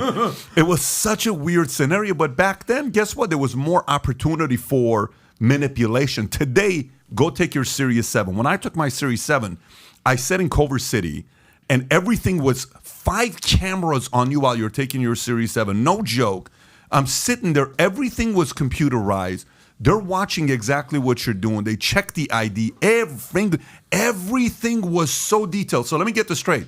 If I can get my Series 7 and you're so concerned to see that it's really me taking my series, you mean to tell me we can't make it the same exact way? And the level of insult to believe that immigrants are not intelligent enough or capable enough to go get a driver's license or an ID, that is an insult to all the smart immigrants living in America. So that's the part where it's a little wishy-washy. Why protect it? So you're more worried about 7 and a license. Anyways, that's a part that's a little bit disturbing. Meaning, I'm not sitting here saying yay or nay. I'm part of your camp where I think it's always happened, right? I think fraud, election fraud has always happened. Mm-hmm. Do we, mayor? Do we, whatever? We can go back and give a bunch of stories of all these 7,000 dead people in Chicago voted for, Kennedy, and they never needed it in the first place. However, that is not an excuse for us to use the type of technology we have. I love global entry. You know what I love about global entry? Here's what I love about global entry. Are you global entry or not? I'm clear now. I love global. I'm clear and global entry. Yeah, I love. But I love global entry more because I just got back from Madrid a week ago or 2 weeks ago, and I walk up and I just go global entry. I have to go always down because they have it for 5'8" heights or 5. So I went like this. It sees my eyes. Boom.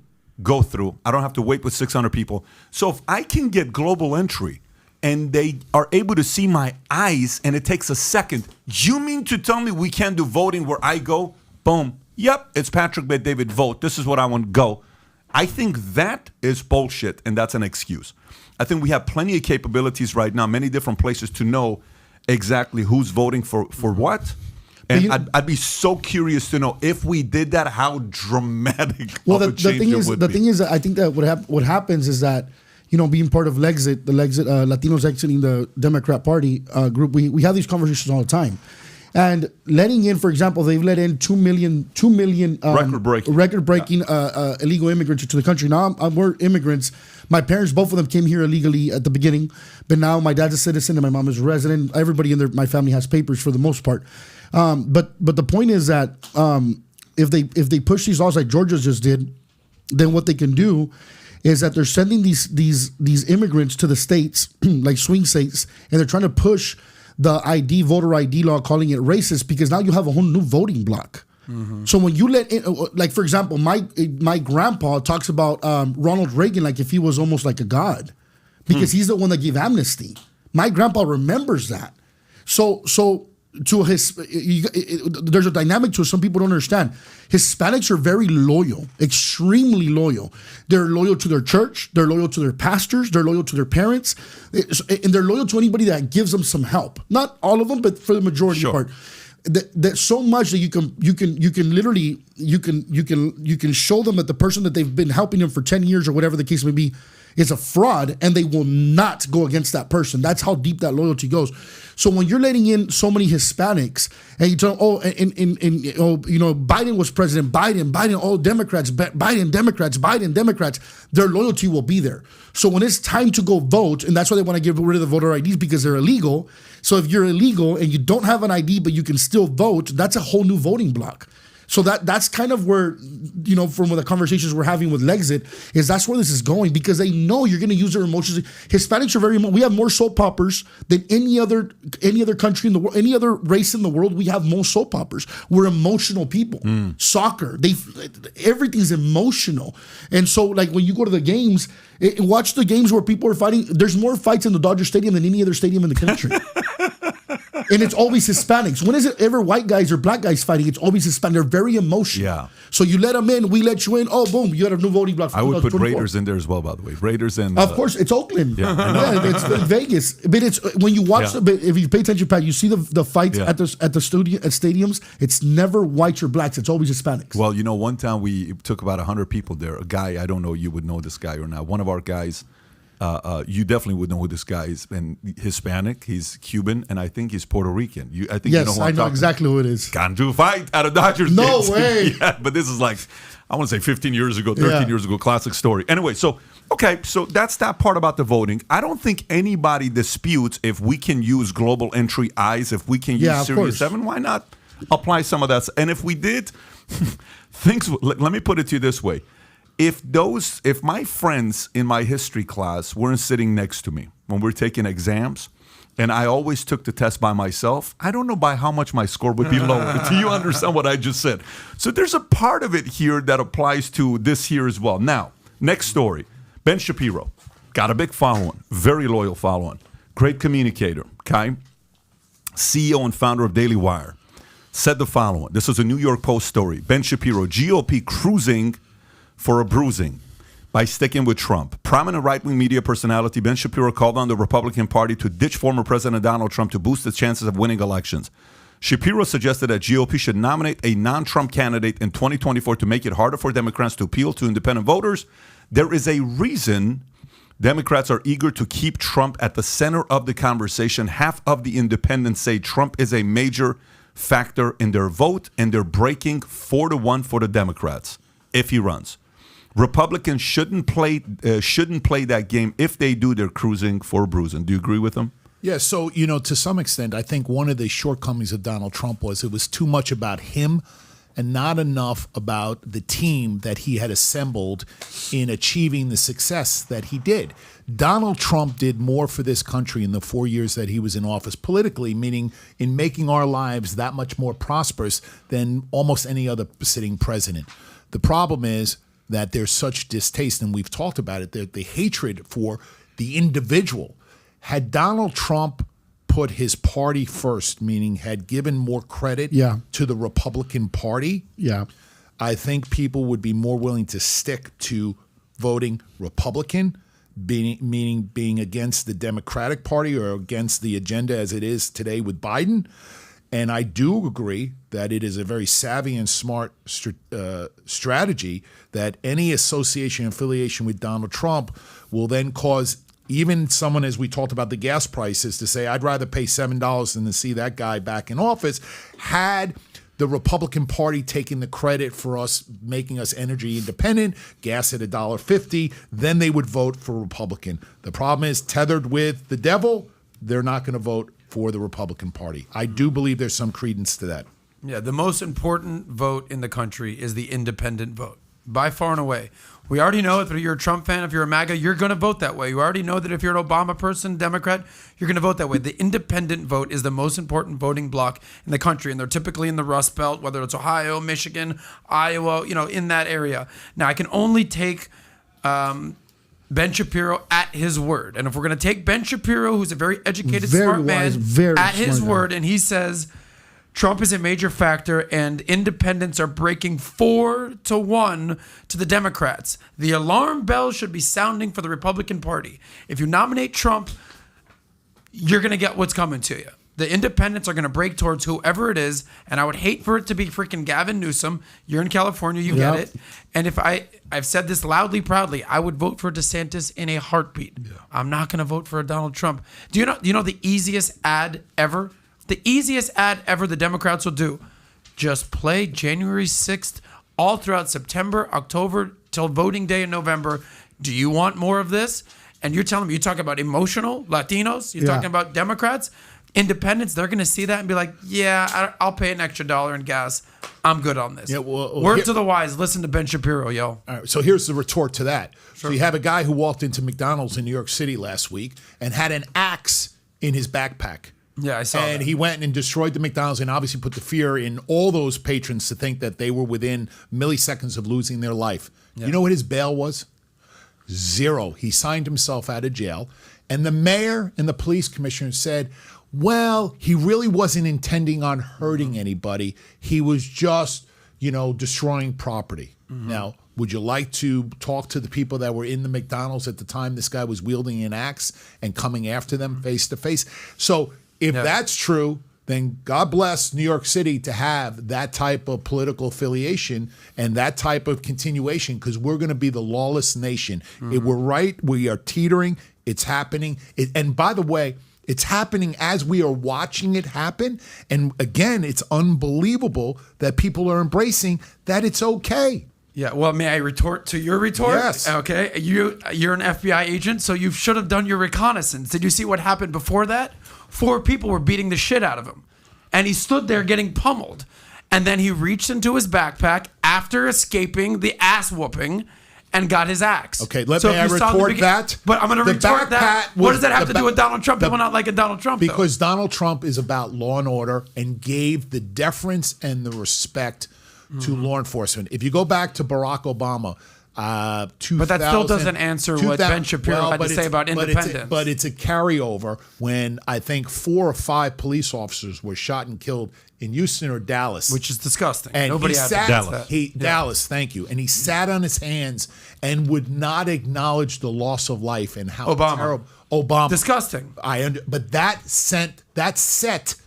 When you look back at how we got to where we are, and you talk about all of these cases and all of these high-profile cases, how do we get to the point where the general public, to a large extent, whether it's true or not, has such a distaste for law enforcement, is such a lack of respect? I agree with you. I got a basic question. Okay, 2 questions. Okay, let's go through the whole question about if we were to start a country and we have to recruit people to come and live in our new country, what is the first thing a mother would be asking? First question is what? How safe are my kids? How safe are my kids? Okay.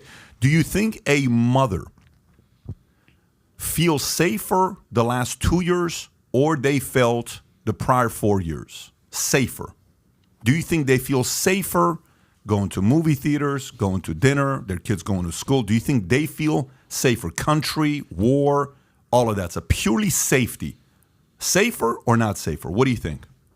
You're saying since COVID, pre-COVID, post-COVID? Since Biden, so we're doing Biden, Trump. Purely a question on safer. Well, I mean, COVID was the in-between on all that. I don't know. I don't have kids. He's talking about violence type. Violence. Specifically, I'm talking violence. He's not talking about the virus. To have people going out there, not COVID. Do you think families feel safer or less safer today? I don't know. I don't want to. You know the answer to the question. I don't. So I'm not going to. But you do. I'm not going to give you the answer you want to hear. But they're safer under Trump. Okay, let me ask you. Is that what you want to hear? But it's not the point, though. It's a fact, though. It's a fact. People are scared nowadays. Okay. Do you think people in the borders, 2 million the last 12 months, it's 2 million this year, it's 4.9 million the last 2 years, by the way, you're talking 2 million? Do you think people on the southern border feel safer the last 2 years or prior to that? Well, the southern border, it's quote unquote open these days, so I would assume people in the southern border fair feel that less you're being safe. fair with that. Okay. Do you think people are sitting there pockets, because that's how people think as well, people are sitting there feeling better about their net worth retirement today or they did 2 years ago? 2 years ago. Okay, so now here's a question. How many baby boomers who were relying on retiring their money, they just lost 20% in their portfolio, are sitting there saying, I got to work till 70. I got to work till 71. More today or 2 years ago? Yeah.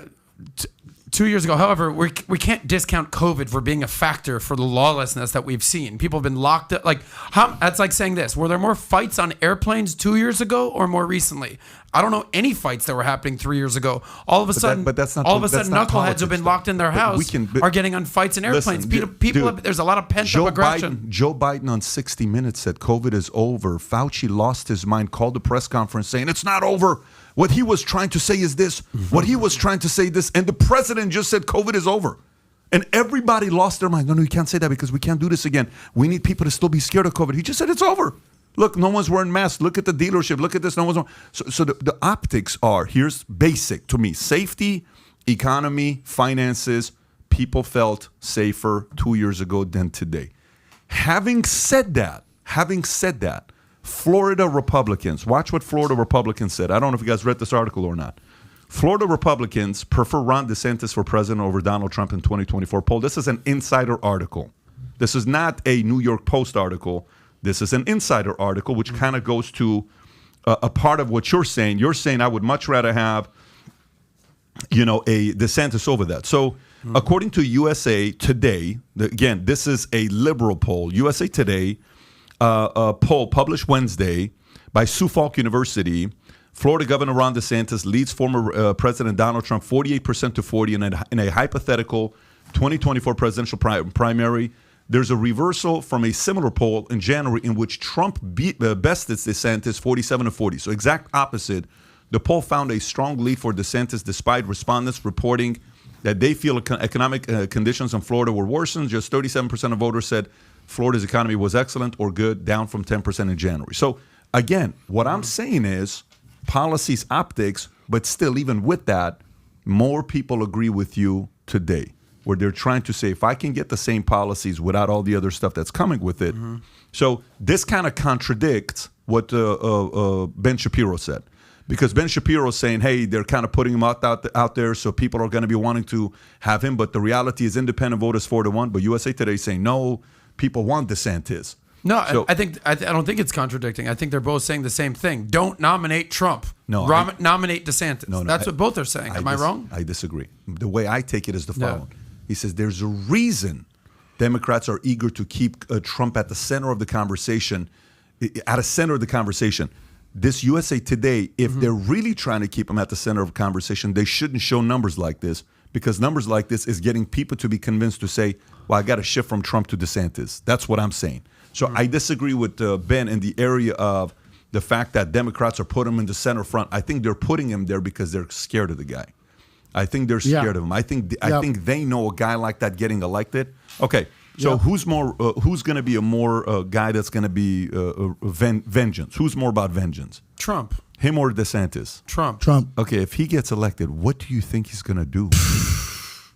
I mean, He's going to go after everybody. I don't know what he's going to do. Hard. Now, but you said something. You said something, which was very powerful. You used the following words: collateral damage, right? You said, I have never, ever heard of read twice editorial sons of the general public on film, the FBI results. So your worry is collateral damage. My worry is this constant back and forth of revenge. Because we're the ones paying the price. Guess who loses? The We kids. do. And when parents are constantly going at each other's throats, who cares who loses? The kids are the ultimate losers of that situation. So in this case, if it becomes revenge politics, the voters are going to get screwed. We're the ones who get My screwed. opinion. I may be wrong. No, I agree. I agree. The 100%. thing with Trump, and there's a famous quote: "Hell hath no fury like a woman scorned." Right. So I'm not calling Trump a woman, but the guy feels fucking pissed. Okay. So if you're Trump and you do get reelected, you don't think you're going to come after revenge? Of course he is. But- Okay. but- And it's but going to the get thing is- very but- ugly. but the thing is, I don't see DeSantis doesn't have that revenge factor. I mean, he's a fighter, no doubt, and I think that's fine. I think we need a fighter. I think we need a young, bold, youthful, new spirit in the White House, and that's why I would totally be an advocate for someone like a DeSantis. But if Trump gets reelected, you don't think he's going to just be pissed and just hell hath no fury like a scorned woman? I'm not convinced. That's what's going to happen. I'm just not convinced that the media is putting up Trump and Letitia James, and all these guys are doing it because they want the Republicans to make him as their number one. I'm convinced all this stuff they're doing is to eliminate the number one competitor. That's what I'm convinced. But you know what's funny, Pat? That I don't Ben, disagree. it's interesting that Ben Shapiro said this, because Ben also said in 2021 that the reason that there's more people voting for Trump is because the left media keeps putting him out there, and they keep giving him more and more and more and more heat, which pisses off the voters, which makes them want to support him more. But what I'm It getting pisses off people like you that already have his vote. Doesn't piss off independents hold on. for the What I'm most getting part. at though is that what he said here, and I love Ben Shapiro. I'm a huge Ben Shapiro fan. He said the opposite just a year ago or 2 years ago. He said when he was, I forgot who was interviewing him. Oh no, it was Don Lemon. He was Don Lemon that was Lemon. Have a lot of respect. Whatever. Lemon. I don't have Okay. any respect for him. I could care less about him and all those guys at CNN. But the point is this: that Don Lemon, he tells them, you guys keep doing this, and Yeah. that's why he keeps getting attention, because you guys keep doing this, and it's a bad strategy. He's telling him as he's being interviewed on CNN. So it's kind of. But weird what to see- about what he's saying now, though? That's just weird for him to switch up like that, because it's a switch up. Sentiment can change. They can, right? but I think it's a switch up. But I think what Pat's saying is right. I think they're scared of him. You know, they're scared. So you gotta keep talking. By the way, I pay attention to what Ben is going to say, because when I sat down with him in 2018, Ben said, I asked him about Biden. He says Biden's going to be the next president. He said that? In 2018, when I sat down with him at the Daily Wire headquarters when they were off of Ventura, Ventura, Sherman Oaks or something like that. What was his rationale with that? Why did He says Ben Joe Shapiro Biden's. think- We talk about Rock, we talk about Trump, we talk about Biden. He says Biden's going to be the next. If he runs, Biden wins. Those are his words. Wow. Yeah, you can actually. So he find predicted that. Did he give any more context to that, or why he thought that would happen? He Do you recall? did. But I mean, I don't know all the details. If you can watch it, there's a short clip of it out there. But look, I mean, it's like when Ann Coulter said Trump, everybody laughed. You kind of have to pay attention to some of this stuff, and nobody's 100%. But you know, some people have a better track record than others. So Well, can I ask Ricky a question? Yeah, of course. Why wouldn't, if you're seeing, I'm not saying that you believe the poll numbers, but Yeah. let's just play a game here. And you see the unfavorable ratings around Trump, and you see Yeah. the favorable ratings that are trending in DeSantis' Yeah. direction. Why wouldn't Well, you just because embrace? Let me finish. Yeah, Hold on. I'm sorry. Why wouldn't you just embrace someone like a DeSantis? Oh, and 100%. get around him? Oh, 100%. 100%. I just don't think he's gonna run. What do you? What? I don't think this is. Did he say he's out already? That he's in a run? I think it's trending in I that don't- I don't direction. think- If you I don't see think these he's gonna polls run. that he's already beating Trump. But the thing is, here's the thing: you got to remember too. So I said on my following on my Instagram when I talk to people, so many people have flipped. I've had people that are like, "Bro, I hated you 4 years ago. I've been following you. I've been watching all your stuff, and everything you said was true." I can show you messages of people that are like, "I can finally understand what you're talking about." They hated Trump. They said Trump's a racist, Trump's this, and now they're like, "Bro, everything you said was right." And I'm getting those messages every single day of the year. I'm not even joking. I'm not exaggerating one bit.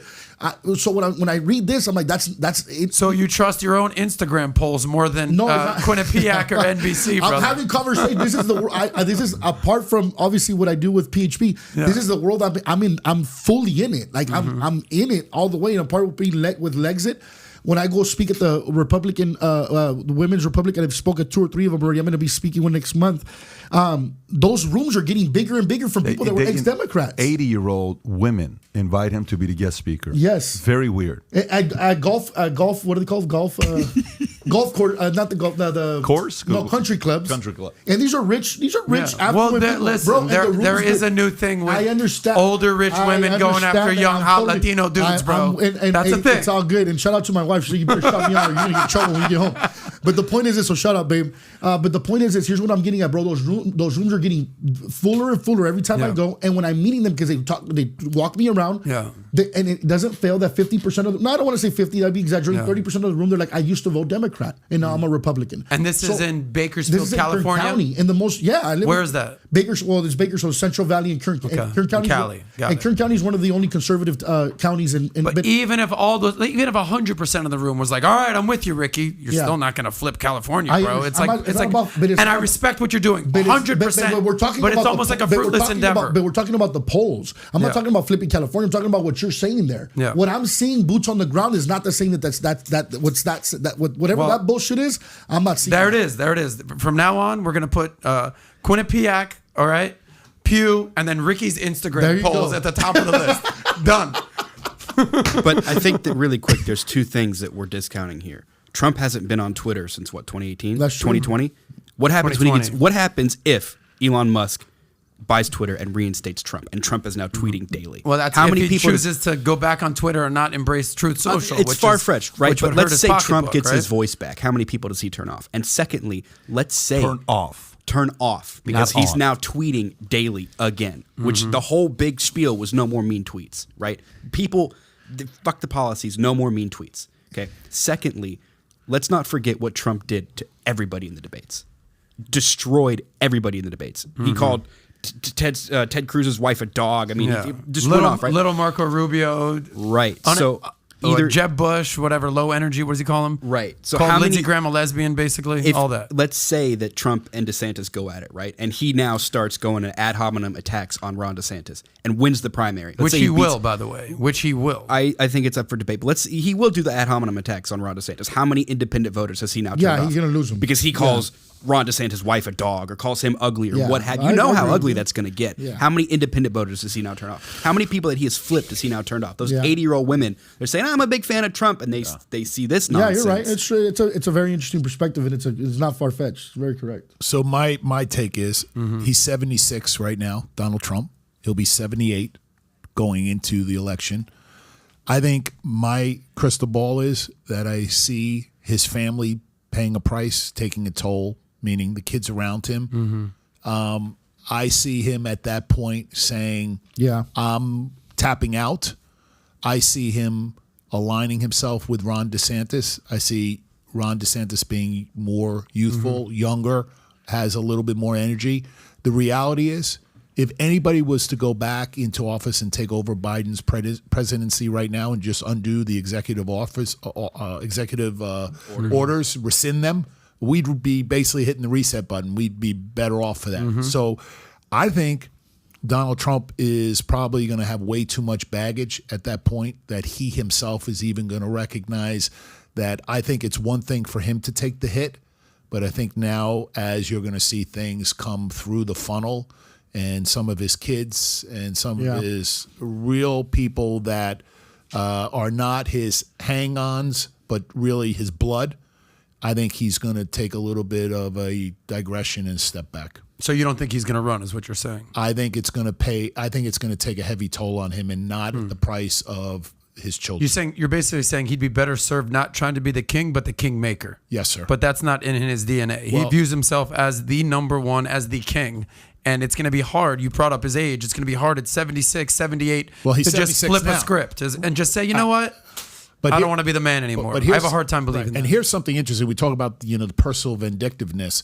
How many of those Trump supporters are there that would not be willing to go over to Ron DeSantis, even though if they were equal, meaning the results will be the same, but they'd rather hang on to Trump because they want to see him get his revenge. You're talking about in the primaries. In the primary. But in the general electorate, they're going with DeSantis, not even a close. I mean, they're going. Let's just say at Ricky the will end. take DeSantis over anyone. I mean, come on, Right. you know. But let's just say if you could foresee that the results, if DeSantis gets in or Trump gets in, we're all going to be better.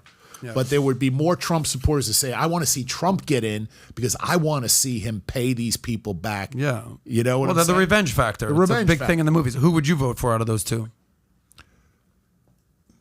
I like Donald Trump for the very reason that he's got that moxie and that he is no nonsense in your face. Now, with that being said, I think he's the type of person that is hard to control and hard to rein in.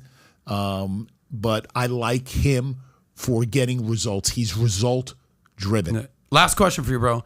If you were his lawyer, I got one more hard topic I wanna go to rein in.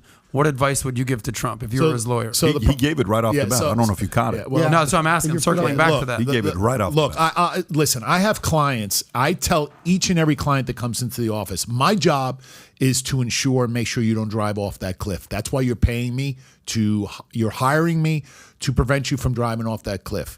And if you're insistent in driving off that cliff, I'm going to tell you right now, I'm bailing on you. I'm getting out of that car and you can drive off that cliff by yourself. I'm not your guy. A lot of people look at me like, what do you mean? You have to have that ability. A good lawyer has to have client control. Donald Trump is impossible to control because he believes in his own little way, he knows more than anybody. He does. He believes that. And when you deal with someone who believes that, it's impossible to get them to take your advice. Just as I said when he went on Sean Hannity last night, he said things that I even gasped at. He talked about a form that's a page and a half. If you remember, he talked about this page and a half of a disclaimer form where his company puts it out and they put everybody on notice. Well, let me be honest with you. The government, Department of Justice, they got that going right now, and they have a transcription person that's transcribing that interview because he better make sure that everything he said to Sean Hannity does in fact play out. As a lawyer, I would say, Donald, Do me a favor. Keep your mouth shut. Take a back seat. Not gonna happen. It's Not gonna happen. We go round and round in circles. Correct. I wish you would listen to someone like you. I really wish. Yeah, well, Not going to happen, though. No, it's not going to happen. Last thing here before we wrap up. Putin, you guys saw the story about Putin with the back and forth with the threats about nuclear, and then Biden also coming back when they were both speaking. I want to read this and kind of get your commentary, and then we'll wrap up. So Putin initiates a conscription to bolster military invasion as Ukraine mounts counteroffensive. Russia, President Vladimir Putin announced a partial mobilization in Russia, which will require citizens to join the war effort in Ukraine. It's a fully adequate to the threats we face, namely to protect our homeland, its sovereignty and territorial integrity, to ensure the security of our people and people in the liberated territories. We are talking about partial mobilization. That is, only citizens who are currently in the reserve will be subject to conscription, and above all, those who served in the armed forces have a certain military specialty and relevant experience. And he warns the West, threat to resort to nuclear weapons. This is not a bluff. Putin issued a warning after accusing Western countries of resorting to nuclear blackmail despite no NATO countries threatening to use nuclear weapons. To those who allow themselves such statements regarding Russia, I want to remind you, and he's only talking about one person, by the way, that our country also has various means of destruction. And for separate components and more modern than those of NATO countries. And when the territorial integrity of our country is threatened, to protect Russia and our people, we will certainly use all the means at our disposal. It's not a bluff. The threat comes as Russia's prospects in Ukraine are grim, with Putin's military losing thousands of square miles of territory to Ukrainian counteroffensive. And by the way, he's saying this. This is my idea with this. You know, we've talked about this before. What'd you say? I'll kick your ass. Say that again. Look what I'm going to do to you. Mm-hmm. Maybe you can get away with it once, twice, three. If you keep doing that, people are going to be like, dude, bro, shut up. Do something, right? Yeah. Okay. So now to flip that is people are moving out of Russia at a record-breaking rate. Mm-hmm. So earlier we were talking about, you're saying, tell me one other country that's getting the most people. I wanted to kind of talk about this. I said, let's just wrap up Mar-A-Lago conversation. Germany? They're leaving Russia. No, but I'm saying they're going into Germany. They're going all over the place, but they're just leaving Russia. They're worried, okay? Like when we lived in Iran, the war was going on, like, dude, this could get nuclear. Our families were just worried about the safety of the kids. So people were leaving, no matter where they get a chance to go to, they're just leaving. So he's in a very tough situation. So now, you go and look at Pearl Harbor, and then what happened, FDR, and then Truman goes and calls it, and here, let's go do this and drop it, and hey, we saw what happened to, Hiroshima. Do you take his threat as a bluff, or do you take it as this guy's got his back so much against the wall right now that if there is a guy that would do it, it would be him? I think he should be taken seriously, but I do believe that his own civil unrest within his own country is going to be his ultimate downfall, meaning his own people are turning on him and are going to continue to rise up. I think that's where NATO, and especially with the United States, having their allies work on the Russian population to expose him for being just who he is, a madman, I think eventually will back him down and eventually create his downfall. Now, with that being said, the reality is right now with him having the ability to push a button, unfortunately, Ukraine, there's not much to destroy there, right? I mean, it's basically a vast wasteland. I mean, he's destroyed basically the entire country. With respect to using nuclear weapons, my biggest concern, honestly, is not his ability to carry out that threat. My biggest concern to myself and to my family and to my fellow Americans is honestly, what would be the response if, God help us all, if he was to implement a nuclear attack? Because we all know what will happen if he does it, or we can anticipate what would happen. My biggest concern is, what's the response? Because once you light that fuse, we may be looking at a completely different world than we've ever known before. You know the difference between the button in U.S. versus Russia? Have you seen that article? No. Okay, so in U.S., the button is controlled by who? President. One person. He can't push the button there. He needs multiple approvals in Russia. So Russia's situation is not like, what'd you say? Boom. That's U.S. That's not what it is in Russia. So that gives a little bit of comfort to say you have to convince 3 or 5 people, whatever the amount of people is, for them to say, we agree that it's time to push the button. So I think for the world that's a little bit worried, it's good that Russia's button to the nuclear bomb is a lot more regulated, believe it or not, as weird as it sounds, than the button in U.S. Now, Do you remember what Tate had to say about this? no. You asked Tate this question. You said Misunderstood man. Exactly. Putin, You said you live in Romania, which is on the border of Ukraine war. You're seeing this happening. This is when we were in Madrid doing the interview with Tate, and obviously we didn't talk about Putin for an extended period of time throughout that interview. But basically, you brought up the term madman, and he goes, "I know that term gets thrown around a lot. Putin's a madman. He's a madman. He's crazy." And he goes, "No, I think he's actually a rational actor, but he is there to serve his country, Mother Russia. He's not worried about global agendas or poll numbers. He's there for one reason only, to take a term from your president, make Russia great again." So I don't think he's a bad man. I think he's a rational actor. I don't think he wants to blow up the world. I don't think he wants to do that.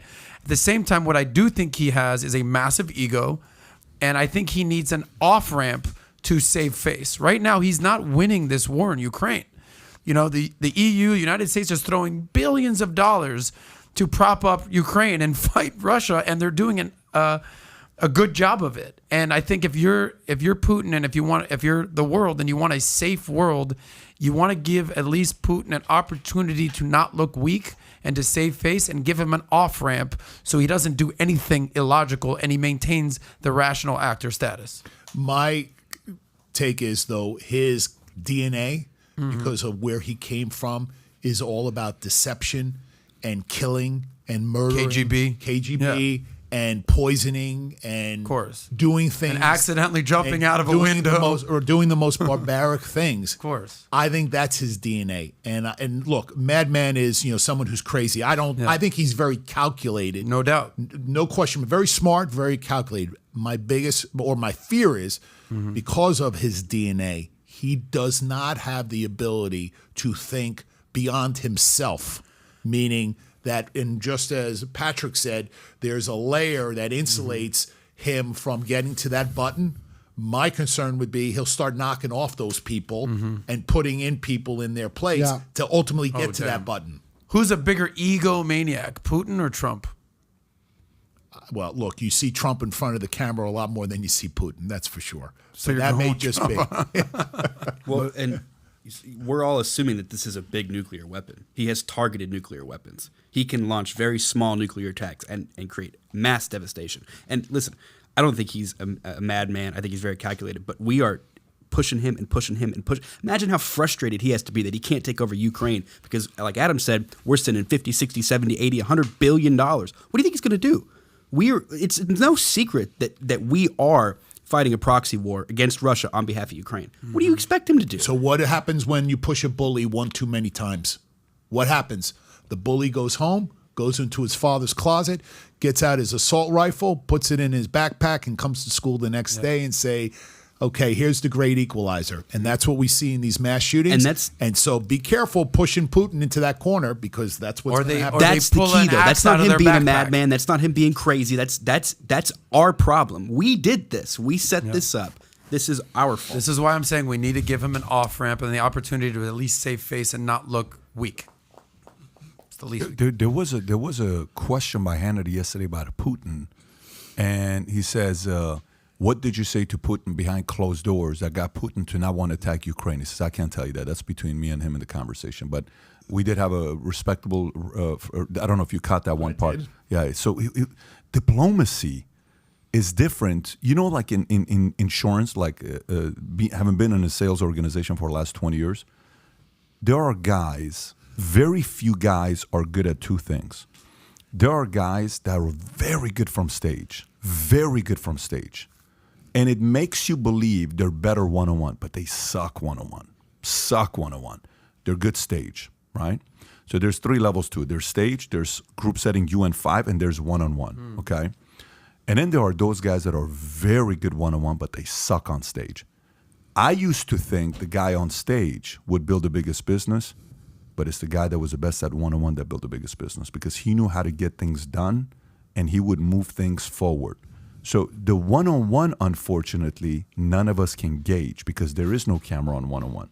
So we don't know how Biden is one-on-one. We don't know how Trump is one-on-one. But obviously when Trump was doing one-on-one, nothing was happening. ISIS disappeared. Putin was calm. Nothing was going on there. So the power of the one-on-one, unfortunately, we will never be able to gauge ever because there's no cameras in the one-on-one. Having said that, quick shout out to a couple of guys that gave the super chats. Joseph Dekelaita, Assyrian guy. You said there's only 7 famous. I'm one of 7 famous Assyrians in the world. He says, make me the 8th because there's not too many Assyrians. My man, appreciate you.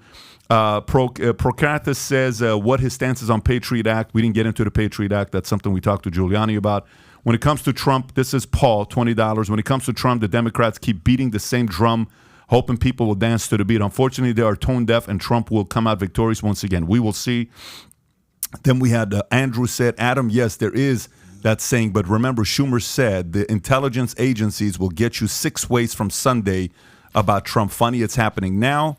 And then we have Jason said Trump is a criminal. He is finally held to the fire. Okay. And then we have Derek said now they've changed it to hell has no fury like Adam scorn. Adam has the emotions of a woman. I'm offended by that one. Anyways, Bang, you're a woman. Okay, gang, Tyler, do we have something this week or this is the one? And then later on today, Adam has a podcast with Ricky. If you want to be entertained, don't miss that one on If you want to BT see Money. Ricky and firecworks, tune into Sozcast 4 p.m. Hey, by the way, today. shout out to my driver, Julio. I got a driver here in Florida now. Good. He's sick. Dominican Republic, big fan of the podcast. I love He's it. like always like, he lives 2 minutes from you. I see that they see when you're I filming love right it. here. So. I love it. Well, gang, if you enjoyed Stuart as much as we did, give it a thumbs up and subscribe to the channel, and hopefully we'll have him back on the podcast again. Brother, appreciate you for coming out. This was very helpful. Thank you. Thank you, Stuart. Thank you, everybody. Have a great weekend. Bye-bye, bye-bye, bye-bye.